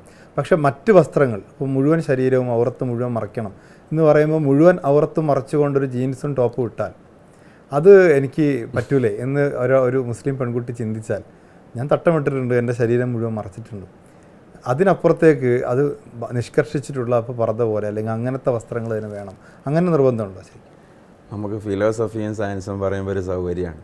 ഇങ്ങനെയുള്ള റോഡുമ്മലേക്കുള്ള വിഷയം പറയുമ്പോഴാണ് കുറച്ച് സങ്കീർണത വരുന്നത്. എനിക്ക് തോന്നുന്നത് ഇസ്ലാമിലൊരു ജനറൽ കൺസെപ്റ്റാണ്. ഞാൻ നേരത്തെ ചോദിച്ച സാധനമുണ്ട്, യുക്തിയുടെ മനുഷ്യ ചിന്തയുടെ ഇടപെടൽ എത്രത്തോളം പറ്റും എന്നുള്ളതിൻ്റെ വളരെ പ്രാക്ടിക്കലായ ചോദ്യം. പ്രാക്ടിക്കൽ വശമാണ്, വളരെ വളരെ ലൈഫ് ജീവിതഗന്ധിയായ ചോദ്യം ഇതാണ്. പക്ഷെ ഇതിലുള്ളൊരു വിഷയം പർദ്ദ, മഫ്ത, ജീൻസ്, ടീഷർട്ട് ഇങ്ങനെ പറയുന്ന കാര്യങ്ങളൊക്കെ കൊമേഴ്ഷ്യലാണ്. എനിക്ക് തോന്നുന്നു ഗൾഫ് ഭൂമിന് ശേഷമാണ് ഇതൊക്കെ കൂടുതൽ സജീവമായിട്ടുണ്ടാവുക. ആ കാലഘട്ടത്തിൽ അന്നത്തെ രീതികളായിരിക്കാം. ബേസിക്കലി ഇസ്ലാം സ്ത്രീക്കും പുരുഷനും പറയുന്ന, സ്ത്രീക്ക് മാത്രമല്ല പുരുഷനും പറയുന്നുണ്ട്, സ്ത്രീക്കും പുരുഷനും പറയുന്ന സുന്നത്താണെന്ന് തോന്നുന്നു. അല്ല, പുരുഷനും ഒരു പറലാക്കിയ കാര്യങ്ങളുണ്ട്. അല്ല, മുട്ടിന്റെ മുകളിൽ മുതൽ പോക്കളുടെ ഇടയിലുള്ളത് സുന്നത്താണ്, ഇന്റൻഷനാണ്. അപ്പോൾ ഇത്തരം സംഗതികളിൽ ഉള്ള ആ ഭാഗം മറിഞ്ഞിരിക്കുക, അത് ഒരു ഇസ്ലാം നിഷ്കർഷിക്കുന്ന ഒരു സഭ്യമായ രീതിയിലാവുക, മറ്റുള്ളവരെ ആകർഷിക്കുകയും പ്രലോഭിക്കുകയും ചെയ്യുന്ന രീതിയിലാവാതിരിക്കുക. ഇങ്ങനെയുള്ള അടിസ്ഥാനപരമായ കാര്യങ്ങളാണ് അവിടെ പരിഗണിക്കപ്പെടേണ്ടത്. ഇനി അത് ഇടുന്നത് ചുരിദാറാണോ പർദ്ദയാണോ ടീഷർട്ടാണോ എന്നുള്ളത് അത് കൊമേഴ്ഷ്യലാണ്. നമ്മളിപ്പോൾ സൗദി പോലീസൊക്കെ ധരിക്കുന്നത് പാൻറ് ഷർട്ടാണെന്ന് തോന്നുന്നു. ഒരു മഫ്തയൊക്കെ ധരിക്കും, പാൻറ് ഷർട്ട് ഇട്ടാണ് സൗദിയിൽ പോലീസൊക്കെ ഉള്ളത്, വനിതാ പോലീസുകാരുള്ളത്. ശരീരത്തിൻ്റെ ആകൃതി വെളിപ്പെടാത്ത മറിഞ്ഞിരിക്കുന്ന വസ്ത്രം എന്നുള്ളതാണ് നമ്മുടെ ട്രഡീഷണൽ ഫിഖ് പറയുന്നത്. അതിൽ നിന്ന് നമ്മൾ വിട്ടുവീഴ്ച ചെയ്യുകയോ വെള്ളം ചേർക്കുകയോ ചെയ്തിട്ട് ഒരു പൊതു സ്വീകാര്യതയ്ക്ക് വേണ്ടി വാദം മാറ്റി പറയുന്ന ആൾക്കാരൊന്നുമല്ല. ശരീരത്തിൻ്റെ സ്വീകാര്യത എന്നല്ല ഞാൻ പറയുന്നത്. ഇപ്പോൾ ഒരു പോലീസ് വുമൻ, അത് പിന്നെ സ്പെഷ്യൽ കേസുകളല്ലേ.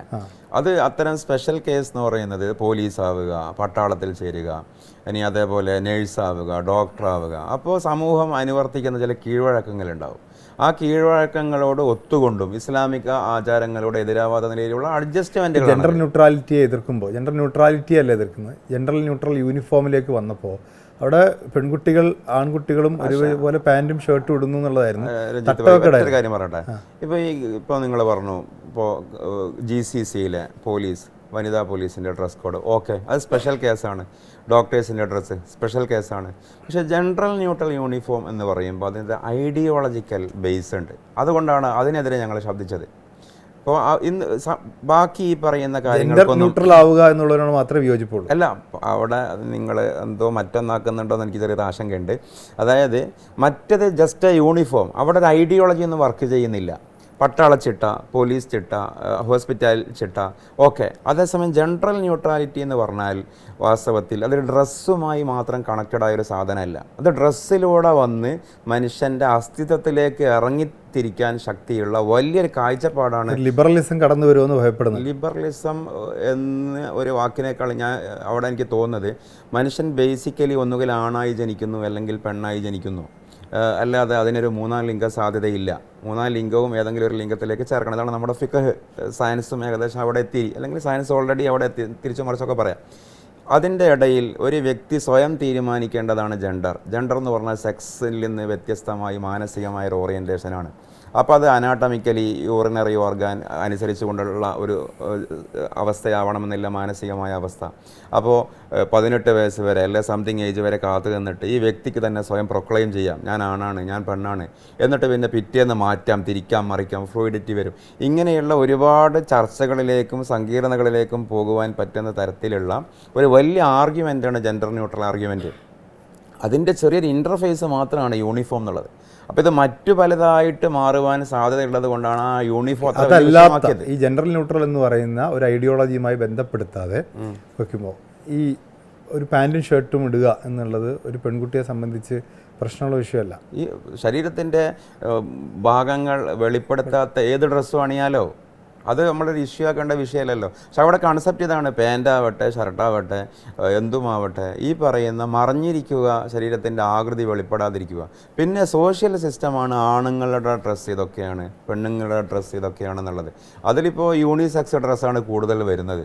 അങ്ങനെ ഒരു സാമൂഹിക സ്ഥിതി വരുമ്പോൾ അവിടെ അതിൽ ചർച്ചയില്ലാതെ എനിക്കൊരു ഡൗട്ടുള്ളത് എൻ്റെ ഇവിടെ വ്യക്തിപരമായ ഒരു ഒറ്റ വളഞ്ഞു പറയേണ്ട ഒരു സംഗതി ഇവിടെ ഇല്ല എന്നുള്ളതാണ് എനിക്ക് മനസ്സിലായത്. അല്ല, അതിൽ വളഞ്ഞു പറയാൻ നേരിട്ട് തന്നെ ചോദിച്ചാൽ നമ്മളിപ്പോൾ ആണിന് ആകർഷണം ഉണ്ടാവുമെന്നുള്ളതുകൊണ്ട് നിയന്ത്രിക്കപ്പെടുന്നത് പെണ്ണാണല്ലോ. വളരെ മിസ്അണ്ടർസ്റ്റാൻഡിങ് ആയിട്ടുള്ളൊരു വിഷയമാണത്. അല്ല, എൻ്റെ ഈ വസ്ത്രധാരണത്തിൻ്റെ കാര്യത്തിൽ പെണ്ണ് അവളുടെ ശരീരത്തിൻ്റെ ഭാഗങ്ങൾ മറച്ചു വെക്കണം എന്ന് പറയുന്നത് അതിൻ്റെ റീസൺ, ഈ കോസ് എഫക്റ്റ് ചോദിച്ചാൽ അതിൻ്റെ കോസ് എന്ന് പറയുന്നത് ആണ് ആകർഷിക്കപ്പെടും എന്നുള്ളതാണ്. അതുകൊണ്ട് അതിൻ്റെ അവിടെ ആരാണ് അപ്പോൾ ത്യജിക്കേണ്ടി വരും? ത്യാഗം ആരുടെ ഭാഗത്ത്? അത് ശരിക്ക് എനിക്ക് തോന്നുന്നത് അങ്ങനെ റീസൺ എന്നുള്ളതല്ല. ഇസ്ലാമിൻ്റെ ഒരു അല്ലെങ്കിൽ ഞങ്ങൾ സുന്നികൾ അഹ്ലുസുന്ന എന്നൊക്കെ പറയുന്ന ട്രഡീഷണൽ ഫിഖഹിൻ്റെ ഒരു കാഴ്ചപ്പാട് ഇത്തരം വിഷയങ്ങൾ തഅബ്ബുദി എന്നാണ് അറബി വാക്ക്. അങ്ങനെയാണ് ഇസ്ലാമിൻ്റെ അള്ളാഹുവിൻ്റെ അല്ലെങ്കിൽ പ്രവാചകൻ്റെ കൽപ്പന, അതിനെ വഴിപ്പെടുക എന്നുള്ളതാണ്. പിന്നെ അതിൻ്റെ ലോജിക്ക് നാം ആദ്യം പറഞ്ഞു, ബേസിക്കലി അതോറിറ്റി എന്നുള്ള ഒരു സനാതത്വം എന്നുള്ളത്. പിന്നെ രണ്ടാമത്തെ കാര്യമാണ് അതിൻ്റെ സാമൂഹിക പ്രസക്തി, ഹിക്മത്ത് എന്നൊക്കെ പറയും, പൊരുളുകൾ. ആ പൊരുളുകളിൽപ്പെട്ട കാര്യമാണ് മാന്യമായി ഒരു സ്ത്രീ ഡ്രസ്സ് ധരിക്കുമ്പോൾ ആ സ്ത്രീകൾക്ക് തന്നെയാണ് പ്രൊട്ടക്ഷൻ എന്നുള്ളത്. അത് ആണുങ്ങൾക്കും ബാധകമാണ്. അതേസമയം ഇസ്ലാമിൽ ഈ പറയുന്ന സാമൂഹികമായ ജീവിതക്രമങ്ങൾ മുന്നോട്ട് കൊണ്ടുപോവുക, കുടുംബ വ്യവസ്ഥ മുന്നോട്ട് കൊണ്ടുപോവുക, അതിൻ്റെയൊക്കെ റെസ്പോൺസിബിലിറ്റി പുരുഷനാണ്. ഖിവാമ എന്ന് അറബിയിൽ പറയും. അത് പ്രിവിലേജ് അല്ല, ഒരിക്കലും റെസ്പോൺസിബിലിറ്റിയാണ്. മീൻസ് ഇപ്പോൾ ഒരു ന്യൂക്ലിയർ ഫാമിലി, ഒരു വൈഫ്, ഒരു ഹസ്ബൻഡ്, 2 മക്കൾ. ഈ ഹസ്ബൻഡ് ഗൾഫിൽ നിന്ന് ക്യാൻസൽ അടിച്ച് 0 ബാലൻസ് ആയിട്ട് നാട്ടിൽ തേരാപാര നടക്കുന്നതാണ് സങ്കല്പം. ഭാര്യയുടെ അക്കൗണ്ടിൽ ഒരു 10 ലക്ഷം രൂപയുണ്ട്, ഈ 2 മക്കൾക്ക് സുഖമില്ലാതായി. അങ്ങനെയാണെങ്കിൽ ഈ ഭാര്യയ്ക്ക് അവരെ ചികിത്സിക്കൽ ഇസ്ലാമിക കൺസെപ്റ്റിൽ നിർബന്ധ ബാധ്യതയല്ല. ഭർത്താവ് കടം വാങ്ങി ചികിത്സിക്കണം എന്നാണ്. അതിൻ്റെ അറബി വേർഡാണ് ഖിവാമ. അതേപോലെ സാമൂഹിക സിസ്റ്റവും ഇത്തരം കാര്യങ്ങൾ ഒരു പുരുഷൻ്റെ റെസ്പോൺസിബിലിറ്റി ആയതുകൊണ്ട് ഈ പറയുന്ന ഈ ഒരു പരിധിക്കപ്പുറം ഈ ദൈനംദിന ജീവിതത്തിന് പ്രയാസകരമാവുന്ന ഡ്രസ് കോഡ് പുരുഷന് നിഷ്കർഷിക്കപ്പെട്ടിട്ടില്ല. അതുകൊണ്ടാണ് മുട്ടുപൊക്കളുടെ ഇടയിൽ മാന്യമായിട്ട് അവൻ മറച്ചിരിക്കണം എന്ന് പറയുന്നത്. അത് സാമൂഹികമായി ആലോചിക്കുമ്പോൾ മനസ്സിലാവുന്നൊരു സംഗതിയാണെന്നാണ് എനിക്ക് തോന്നുന്നത്. അതേസമയം മറ്റേ ഭാഗത്ത് പുരുഷൻ ആകൃഷ്ടനാവും, അവൻ പ്രലോഭിതനാവും, അതുകൊണ്ട് അവൻ ചാടി വീഴാൻ സാധ്യതയുണ്ട്, അതുകൊണ്ട് മറച്ചേക്കണം എന്ന് പെണ്ണിനോട് പറയുകയല്ല. അത് അങ്ങനെ പറയുകയാണെങ്കിൽ അത് ആണുങ്ങളെ അപമാനിക്കലല്ലേ. അല്ല, അങ്ങനെ ഒരു റീസൺ ഇല്ലെന്ന് പറയുന്നത്. അത് റീസൺ അല്ല, അതിൻ്റെ പൊരുളാണ്. അതുകൊണ്ടാണ് ഞാൻ 2 ടേം ഉപയോഗിച്ചത്. ഒരു ഫിഖഹിൻ്റെ ഭാഷയിൽ ഒന്നാമത്തതിന് ഇല്ലത്ത് എന്നാണ് പറയുക, അതാണ് റീസൺ. രണ്ടാമത്തത് ഹിക്മത്താണ്. ഹിക്മത്ത് മീൻസ് അതിൻ്റെ പൊരുളാണ്. പാരബിൾ എന്താ പറയല്ലേ നമ്മൾ, അതിൻ്റെ ഒരു ഫിലോസഫിയാണത്. അപ്പോൾ ഈ ഫിലോസഫിയെ നമ്മൾ പിടിച്ചിട്ട് കാരണമാക്കുന്ന ഒരു പ്രശ്നം, അത് ഈ സംസാരത്തിൽ നിന്നല്ല, സമൂഹം അങ്ങനെ കരുതുന്നത് കൊണ്ടാണ് ഇതാണ് അതിൻ്റെ കാരണം. അപ്പോൾ ആ കാരണം ഇല്ലാതാകുമ്പോൾ അത് ഒരു എക്സാമ്പിൾ റിലേറ്റ് ചെയ്ത് പറഞ്ഞാൽ, ഈ നമ്മുടെ ഇദ്ദ എന്ന് പറയുന്നൊരു പ്രാക്ടീസ് ഉണ്ടല്ലോ. അപ്പോൾ ഇദ്ദയുടെ കാരണം പറയുമ്പോൾ പറയും അത് ഗർഭത്തിൽ കുട്ടിയുണ്ടോ ഇല്ലേ എന്ന് അറിയാൻ വേണ്ടിയാണ്. അപ്പോൾ അടുത്തൊരു ചോദ്യം, സംശയം വരും, മെൻസസ് കഴിഞ്ഞ പെണ്ണാണെങ്കിൽ പിന്നെ എന്തിനാണ് ഇദ്ദ, ഇനിയിപ്പോൾ സ്കാനിങ് ഉണ്ട് എന്തിനാണ് ഇദ്ദ എന്ന്. അപ്പോൾ അതിൻ്റെ ജസ്റ്റ് പല കാരണങ്ങളിലൊരു കാരണമോ അല്ലെങ്കിൽ ഒരു പൊരുളോ ആവാം. അതേസമയം അതിൻ്റെ ബേസിക്കൽ കാരണം ഈ പറയുന്ന പോലെ അത് സ്ത്രീ ഫേവറായ, നമ്മുടെ വിഷയം കൊണ്ടൊക്കെ കൊണ്ടുപോകേണ്ട, ഒരു പെണ്ണ് പൊതുവേ ഒരു ഇഷ്ടപ്പെട്ട ഒരാൾ മരണപ്പെടുമ്പോൾ ഒന്ന് വിത്ഡ്രോവൽ സിംറ്റം കാണിച്ചിട്ട് ഒന്ന് റിലാക്സ് ചെയ്യാൻ ആഗ്രഹിക്കും. ആ റിലാക്സ് വ്യവസ്ഥപ്പെടുത്തി എന്നുള്ളതാണ്. അപ്പോൾ നമ്മൾ ഈ കാരണവും അതേപോലെ അതിൻ്റെ പൊരുളും രണ്ടായിട്ട് മനസ്സിലാക്കിയാൽ ഇതിൻ്റെ ഇടയിലുള്ള കുറേ കൺഫ്യൂഷൻ നീങ്ങുന്നതാണ് എനിക്ക് തോന്നുന്നത്. ഇതിനകത്ത് തന്നെ നമ്മളിപ്പോൾ കുറച്ചുകൂടി ഫിലോസഫിക്കലായ കാര്യങ്ങളിലേക്ക് പോയി കഴിഞ്ഞാൽ, ഇപ്പോൾ അള്ളാഹ് എന്ന് പറയുന്ന അൽ ഇലാഹാണ് എന്ന് പറഞ്ഞാൽ ദൈവം എന്ന സങ്കല്പമാണ്. അപ്പോൾ ഈ അള്ളാഹ് എന്ന് പറയുന്ന ഒരു അറബിക് ടേം, ആ ടേം ഉപയോഗിച്ചുകൊണ്ട് ഇപ്പോൾ മറ്റ് വിശ്വാസികൾക്ക് പറയാം അത് എൻ്റെ ദൈവം അത് തന്നെയാണ് എന്ന് പറഞ്ഞാൽ, അങ്ങനെ ഒരു എല്ലാ ദൈവങ്ങളും ഈ അള്ളാഹ് എന്ന് പറയുന്ന ടെർമിനോളജിക്ക് അകത്ത് വരുമോ? അത് എനിക്ക് തോന്നുന്നത് രഞ്ജിത്ത് MA ഫിലോസഫിയാണ്, ഒന്നുകൂടി കണക്ട് ചെയ്യാൻ പറ്റും. എൻ്റെ ഒരു പഠനത്തിലും അല്ലെങ്കിൽ നമ്മുടെ തിയോളജി മുന്നോട്ട് വെക്കുന്നൊരു കൺസെപ്റ്റ് പ്രകാരം മനുഷ്യൻ്റെ കണ്ടെത്തപ്പെട്ട ഹിസ്റ്ററിയിൽ ആദ്യകാല മനുഷ്യ ചരിത്രത്തിൽ ഉള്ള അവരുടെ വിശ്വാസം, ഗോത്രകാല വിശ്വാസം എന്നൊക്കെ നമ്മൾ പറയുന്ന ആ വിശ്വാസത്തിൽ പോലും മോണോത്തിസമാണുള്ളത്. അപ്പോൾ എൻ്റെ ഒരു കൗതുകത്തിന് ഞാൻ തിയോളജി ബേസ് ചെയ്തിട്ട് ശ്രദ്ധിക്കുന്ന ആളായതുകൊണ്ട് അവരുടെ ദൈവങ്ങളുടെ പേര് കുറേ പഠിക്കാനും മനസ്സിലാക്കാനും ശ്രമിച്ചിരുന്നു. തെറ്റാം, ഞാൻ ജസ്റ്റ് എൻ്റെ ഒരു റിസർച്ച് മാത്രമാണ്. അതിൽ 48,000 കൊല്ലങ്ങൾക്ക് മുമ്പ് പെറു, ഞാൻ കണ്ട ഫസ്റ്റ് അതാണ്. തെറ്റാമെന്നുള്ള ഇനിയും പറയുന്നു, എൻ്റെ ജസ്റ്റ് പേഴ്സണൽ റിസർച്ചാണ്. ഇലോഹി, അല, ഇലായി, ഈ അതായത് അൽ ഇലാഹ് എന്ന് അറബിയിൽ നമ്മൾ പറയുന്ന അതിനോട് കണക്റ്റീവായ ശബ്ദങ്ങളാണ് അല്ലെങ്കിൽ ലെറ്റേഴ്സാണ് കൂടുതലും മിക്കതും ഉള്ളത്.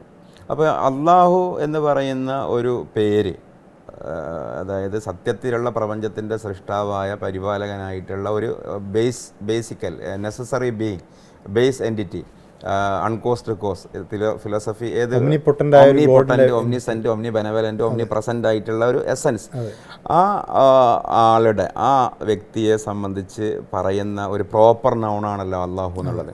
ആ പ്രോപ്പർ നൗണ് ഒരു അറബിക് വേർഡല്ല, മറിച്ച് എല്ലാ ഭാഷയിലും ഉണ്ടായിരുന്ന ഒരു പേര് തന്നെയാണ്. അപ്പോൾ ആ ഭാഷയിലേക്ക് മാറ്റുമ്പോൾ അവരുടെ ഒരു പ്രൊനൗൺസിയേഷനിലാണ് അത് വരിക. ഇപ്പോൾ മലയാളികൾ നിരുപാധികം ഒരു നോൺ മുസ്ലിമായ ഒരാൾക്ക് ഒരു പക്ഷേ അള്ളാ എന്ന അറബിയിൽ പറയുന്ന പോലെ പറയുന്നതിനേക്കാൾ അല്ലാഹു അള്ളാഹു എന്ന് പറയലായിരിക്കും സൗകര്യം. എന്ന് പറഞ്ഞതുപോലെ അവരവരുടെ ഒരു ഇൻ്റോണേഷൻ പിച്ച് പ്രകാരം അലായി, അലാഹ, ആ ഒരു ടേമിലൊക്കെ മാറിയതുപോലെയാണ് ഈ റിസർച്ചിൽ മനസ്സിലാവുന്നത്. നമ്മുടെ ഒരു ഈ ഷാഫി ഇമാം എന്ന് പറയും, നമ്മുടെ മദ്ഹബിൻ്റെ ഇമാം, ആ സ്ട്രീമിൻ്റെ ഷാഫി ഇമാമിൻ്റെ ഒരു വാക്ക് തന്നെയുണ്ട്. അള്ളാഹു എന്നുള്ളതൊരു മുഅറബായ വാക്കാണ്, മീൻസ് എല്ലാ ഭാഷയിലും ഉണ്ട്. പിന്നെ അത് അറബിയിൽ ഉപയോഗിക്കുമ്പോൾ അറബീകരിക്കപ്പെട്ട പദമാണ്.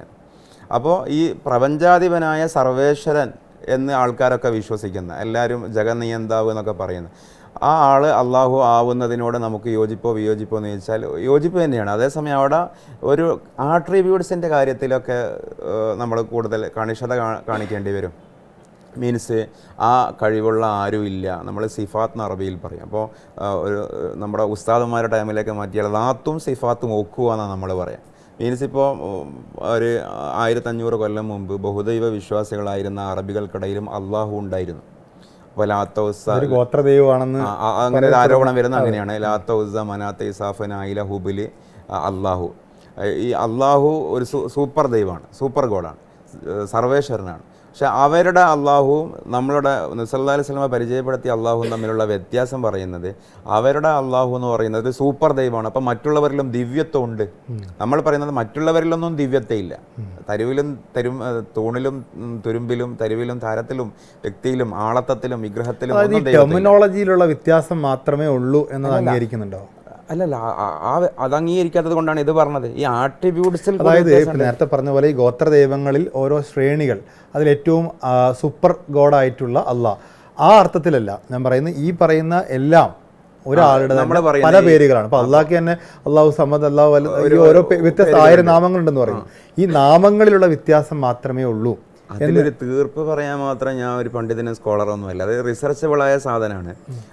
ഈ പ്രപഞ്ചത്തിന് ഒരു ദൈവം, ഒരു ക്രിയേറ്റർ ഉണ്ട്. ഒരാൾ അള്ളാഹു അക്ബർ എന്ന് പറയുമ്പോൾ, ഞാൻ ഇപ്പോൾ ഉസ്താദ് അള്ളാഹു അക്ബർ എന്ന് പറയുമ്പോൾ ഒരു കൺസെപ്റ്റ് ഉണ്ടാവും. അപ്പോൾ ഞാൻ വിചാരിക്കുകയാണ് എൻ്റെ ദൈവമാണ് വലുത്. ദൈവം എന്നുള്ള കൺസെപ്റ്റിലേക്ക് എടുത്ത് അള്ളാഹു അക്ബർ എന്ന വാക്കിന് അതല്ല അർത്ഥമുള്ളൂ, ദൈവം മഹാനാണ്. അപ്പോൾ എൻ്റെ ദൈവം മഹാനാണ് എന്ന് ഞാൻ സങ്കല്പിച്ചാൽ, അല്ല, അവിടെ എല്ലാം ഇപ്പോൾ അവിടെ ഒരു വാക്ക് കൂടി അധികം പറയേണ്ടി വരികയാണ്. ഇപ്പോൾ നമ്മൾ ദൈവം എന്ന് പറയുമ്പോൾ ഒരു ഇസ്ലാമിൻ്റെ തിയോളജി പ്രകാരം ഒരു ക്ലാസ് നെയിമാണ്, വർഗനാമമാണ്. അപ്പോൾ എല്ലാ ആരാധിക്കപ്പെടുന്ന സാധനങ്ങളും ദൈവമാണ്. ഇസ്ലാമിൻ്റെ കൺസെപ്റ്റിൽ ആ ആരാധിക്കപ്പെടുന്നതിൽ നിന്ന് സത്യത്തിൽ ആരാധനക്കർഹൻ അൽ ദൈവമായ, നമ്മൾ അൽ മലപ്പുറം എന്നൊക്കെ പറയുന്ന മാതിരി അൽ ദൈവമായ ദ ഗോഡായ അള്ളാഹുവാണ്. അതുകൊണ്ടാണ് അൽ ഇലാഹ് എന്ന് പറയുന്നത്. ദൈവത്തിൻ്റെ അറബി ഇലാഹാണ്. അപ്പോൾ അള്ളാഹുവിനെ നമ്മൾ ഉണ്ടാക്കുമ്പോൾ ശരിയായ ദൈവം അൽ മഅബൂദ് ബി ഹക്ക്, അൽ ഇലാഹാക്കിയിട്ട് പിന്നെ അറബി പ്രയോഗപ്രകാരം അള്ളാഹു എന്നാക്കുകയായിരുന്നു.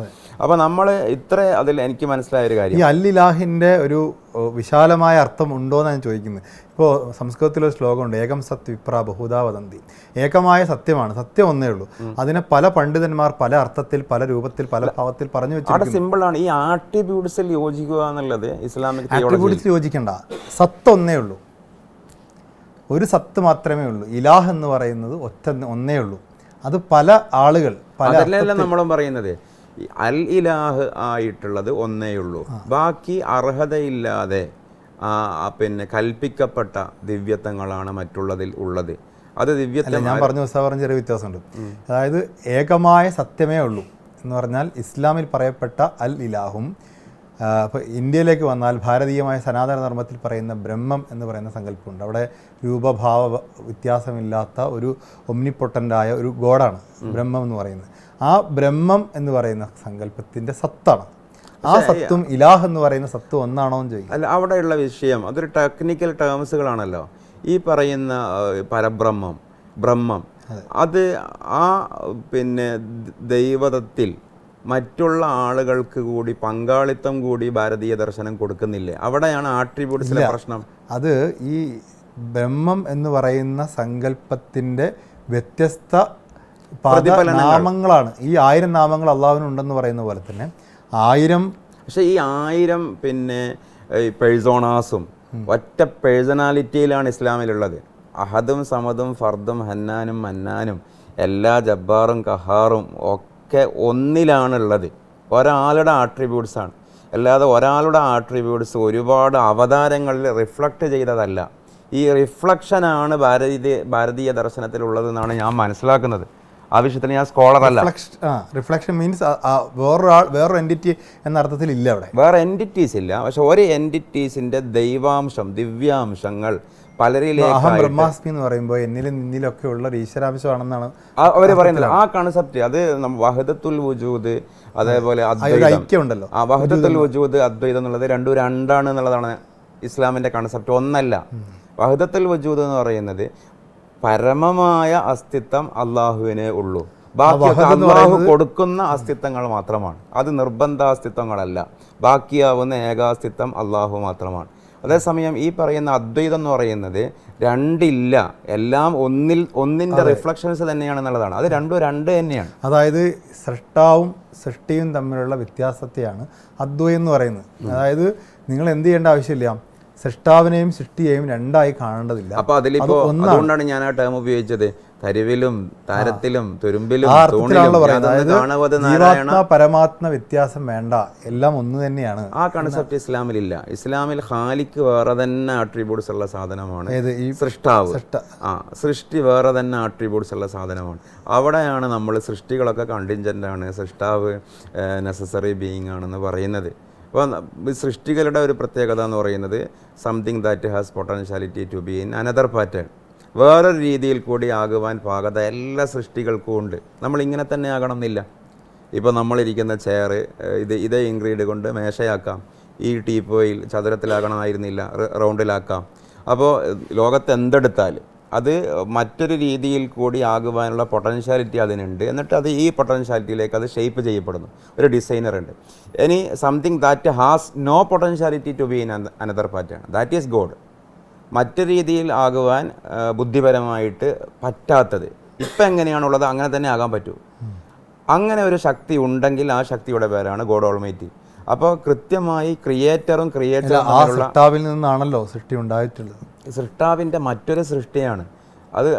അവിടെയാണ് നമ്മളൊരാൾ മരിക്കുമ്പോൾ ഇന്നാലില്ലാഹി വാ ഇന്നാലില്ലാഹി റജിഊൻ എന്ന് പറയുന്നത് എവിടെ നിന്നാണോ വന്നത് അവിടേക്ക് തിരിച്ചു പോകുന്നു പറഞ്ഞാൽ അവിടെ സംലയനവും ഈ പറയുന്നത് പോലെ ഒരു ലയനം നടക്കുന്നില്ല.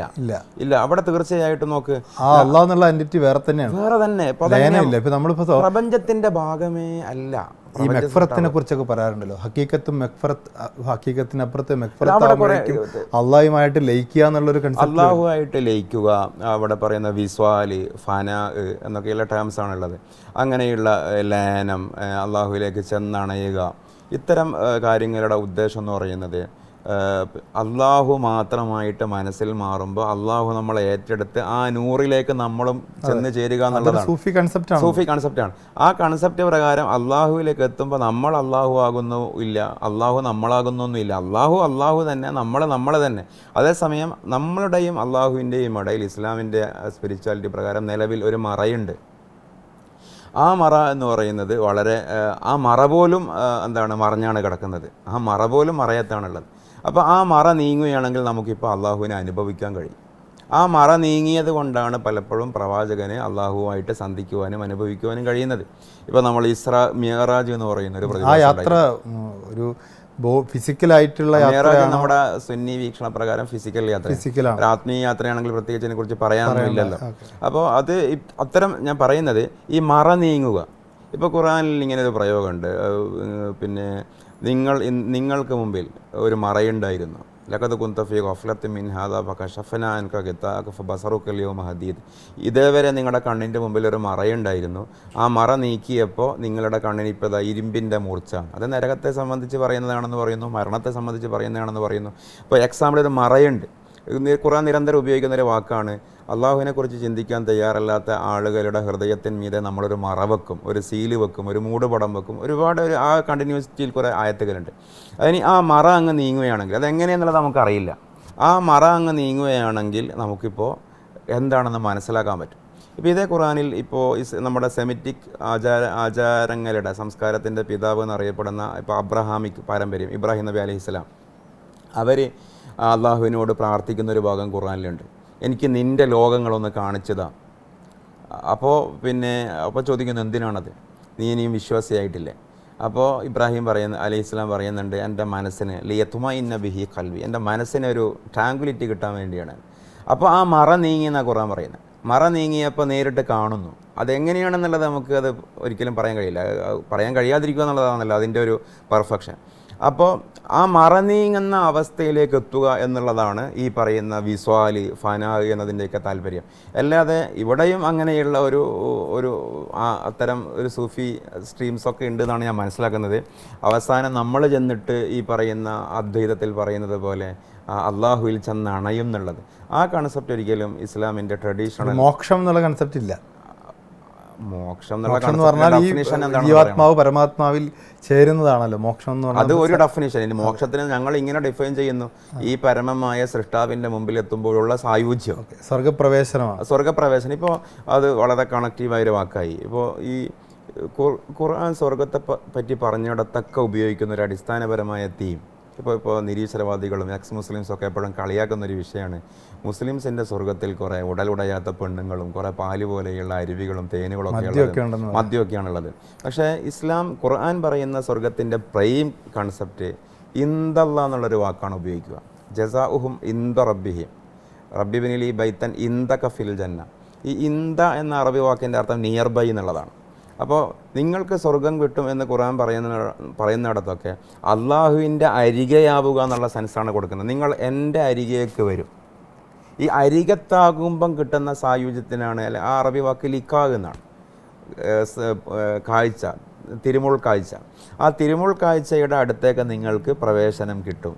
അങ്ങനെ നിങ്ങൾക്ക് പ്രവേശനം കിട്ടുമ്പോൾ നിങ്ങൾക്കതിൻ്റെ ബോണസായിട്ടുള്ള റിവാർഡാണ് തോട്ടങ്ങളുണ്ടാകും, അവിടെ അരുവികളുണ്ടാകും, അവിടെ നിങ്ങൾക്ക് പൗരത്വം ഉണ്ടാകും, എൻ്റെ തൃപ്തി നിങ്ങൾക്കുണ്ടാകും, നിങ്ങളുടെ ഇഷ്ടം ഒരിക്കലും എന്നെ സംബന്ധിച്ചുള്ളത് മാറില്ല. ഇങ്ങനെ കുറേ കാര്യങ്ങൾ പറയും. ഈ മദ്യം എന്നൊക്കെ പറയുന്ന കൺസെപ്റ്റ് നമ്മൾ ലൗകികമായ ലോകത്ത് പറയുന്ന മദ്യം, ലൗകികമായ മദ്യം ഒരിക്കലും ആവില്ലല്ലോ.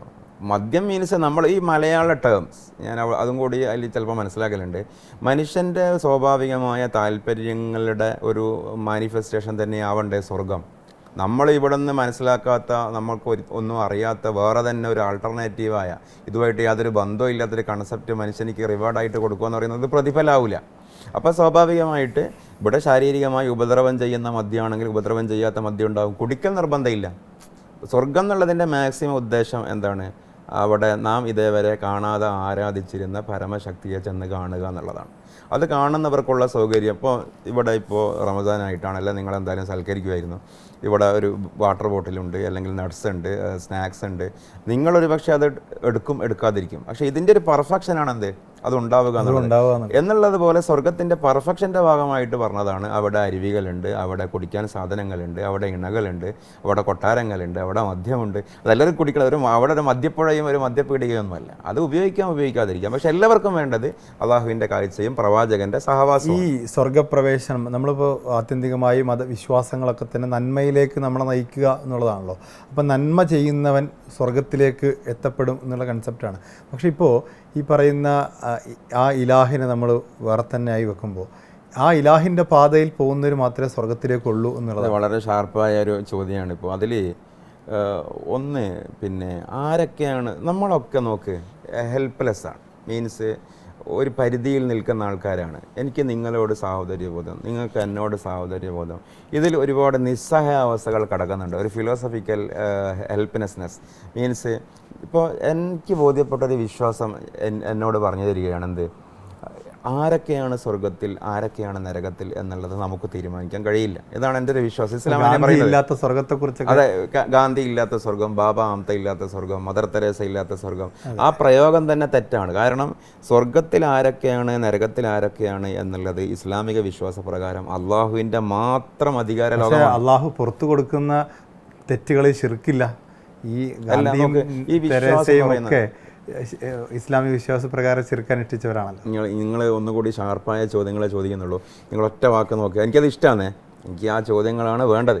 ഇപ്പോൾ നോക്ക്, വിശ്വാസം എന്നുള്ളൊരു വാക്ക്, വിശ്വാസം എന്നുള്ള വാക്ക് കാണാം. ഇപ്പോൾ ഹാജി എന്ന് പറഞ്ഞാൽ ഹജ്ജ് ചെയ്തയാൾ. എന്നെപ്പറ്റി ഇപ്പോൾ മുസ്ലിയാർ എന്നല്ല നിങ്ങൾ പറയാം. മുസ്ലിയാർ എന്നുള്ളത് ഒരു മുസല്ലി എന്ന് അറബിയിൽ പറഞ്ഞാൽ നിസ്കാരക്കാരൻ. യാർന്ന തമിഴ് ഭാഷയാണ് ബഹുമാനപ്പെട്ട നിസ്കാരക്കാരൻ എന്നുള്ളതാണ് മുസ്ലിയാർ. ഒരു വാക്ക്, ഒരു എറ്റിമോളജിക്കൽ സെൻസ് ഉണ്ടാവുമല്ലോ. വിശ്വാസം എന്നുള്ള വാക്കിലുള്ളത് വി പ്ലസ് ശ്വാസം എന്നുള്ളതാണ്. വി എന്നുള്ളത് മലയാളത്തിലുള്ള ഒരു വർണ്ണം അല്ലേ, ചിലപ്പോൾ അത് അലങ്കാര സ്വരമാകും. ജയത്തിൻ്റെ ഇപ്പുറത്ത് വി വന്നാൽ വിജയം, നല്ല ജയം. നയത്തിൻ്റെ ഇപ്പുറത്ത് വി വന്നാൽ വിനയം, നല്ല നയം. ചിലപ്പോൾ വിപരീതമാകും, ജനത വിജനത. ഈ വിശ്വാസം എന്നുള്ളത് അലങ്കാര വിയാണ്, നല്ല ശ്വാസം എന്നുള്ളതാണ്. മലയാളത്തിൽ ഏറ്റവും സുന്ദരമായ പദമേത് എന്ന് വിവരമില്ലാത്ത എന്നോടൊരാൾ ചോദിക്കുകയാണെങ്കിൽ ഞാൻ പറയുന്ന വാക്ക് വിശ്വാസം എന്നുള്ള വാക്കായിരിക്കും. വിശുദ്ധ ശ്വാസം എന്നാണ് വിശ്വാസത്തിൻ്റെ അർത്ഥം. ഈ വിശുദ്ധ ശ്വാസം എന്ന് പറഞ്ഞാൽ എന്താ?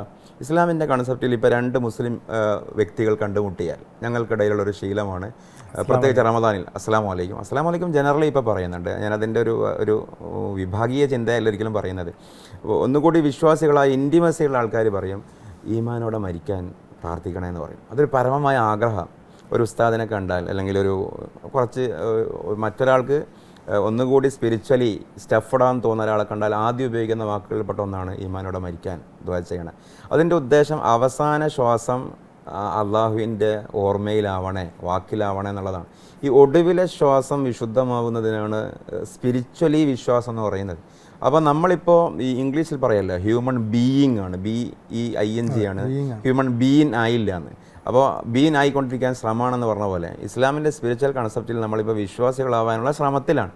ഈ അവസാന ശ്വാസം ആളുകൾ എങ്ങനെയാണ് സ്വീകരിക്കുക എന്നുള്ളത് അള്ളാഹുവിൻ്റെ മാത്രം അറിവാണ്.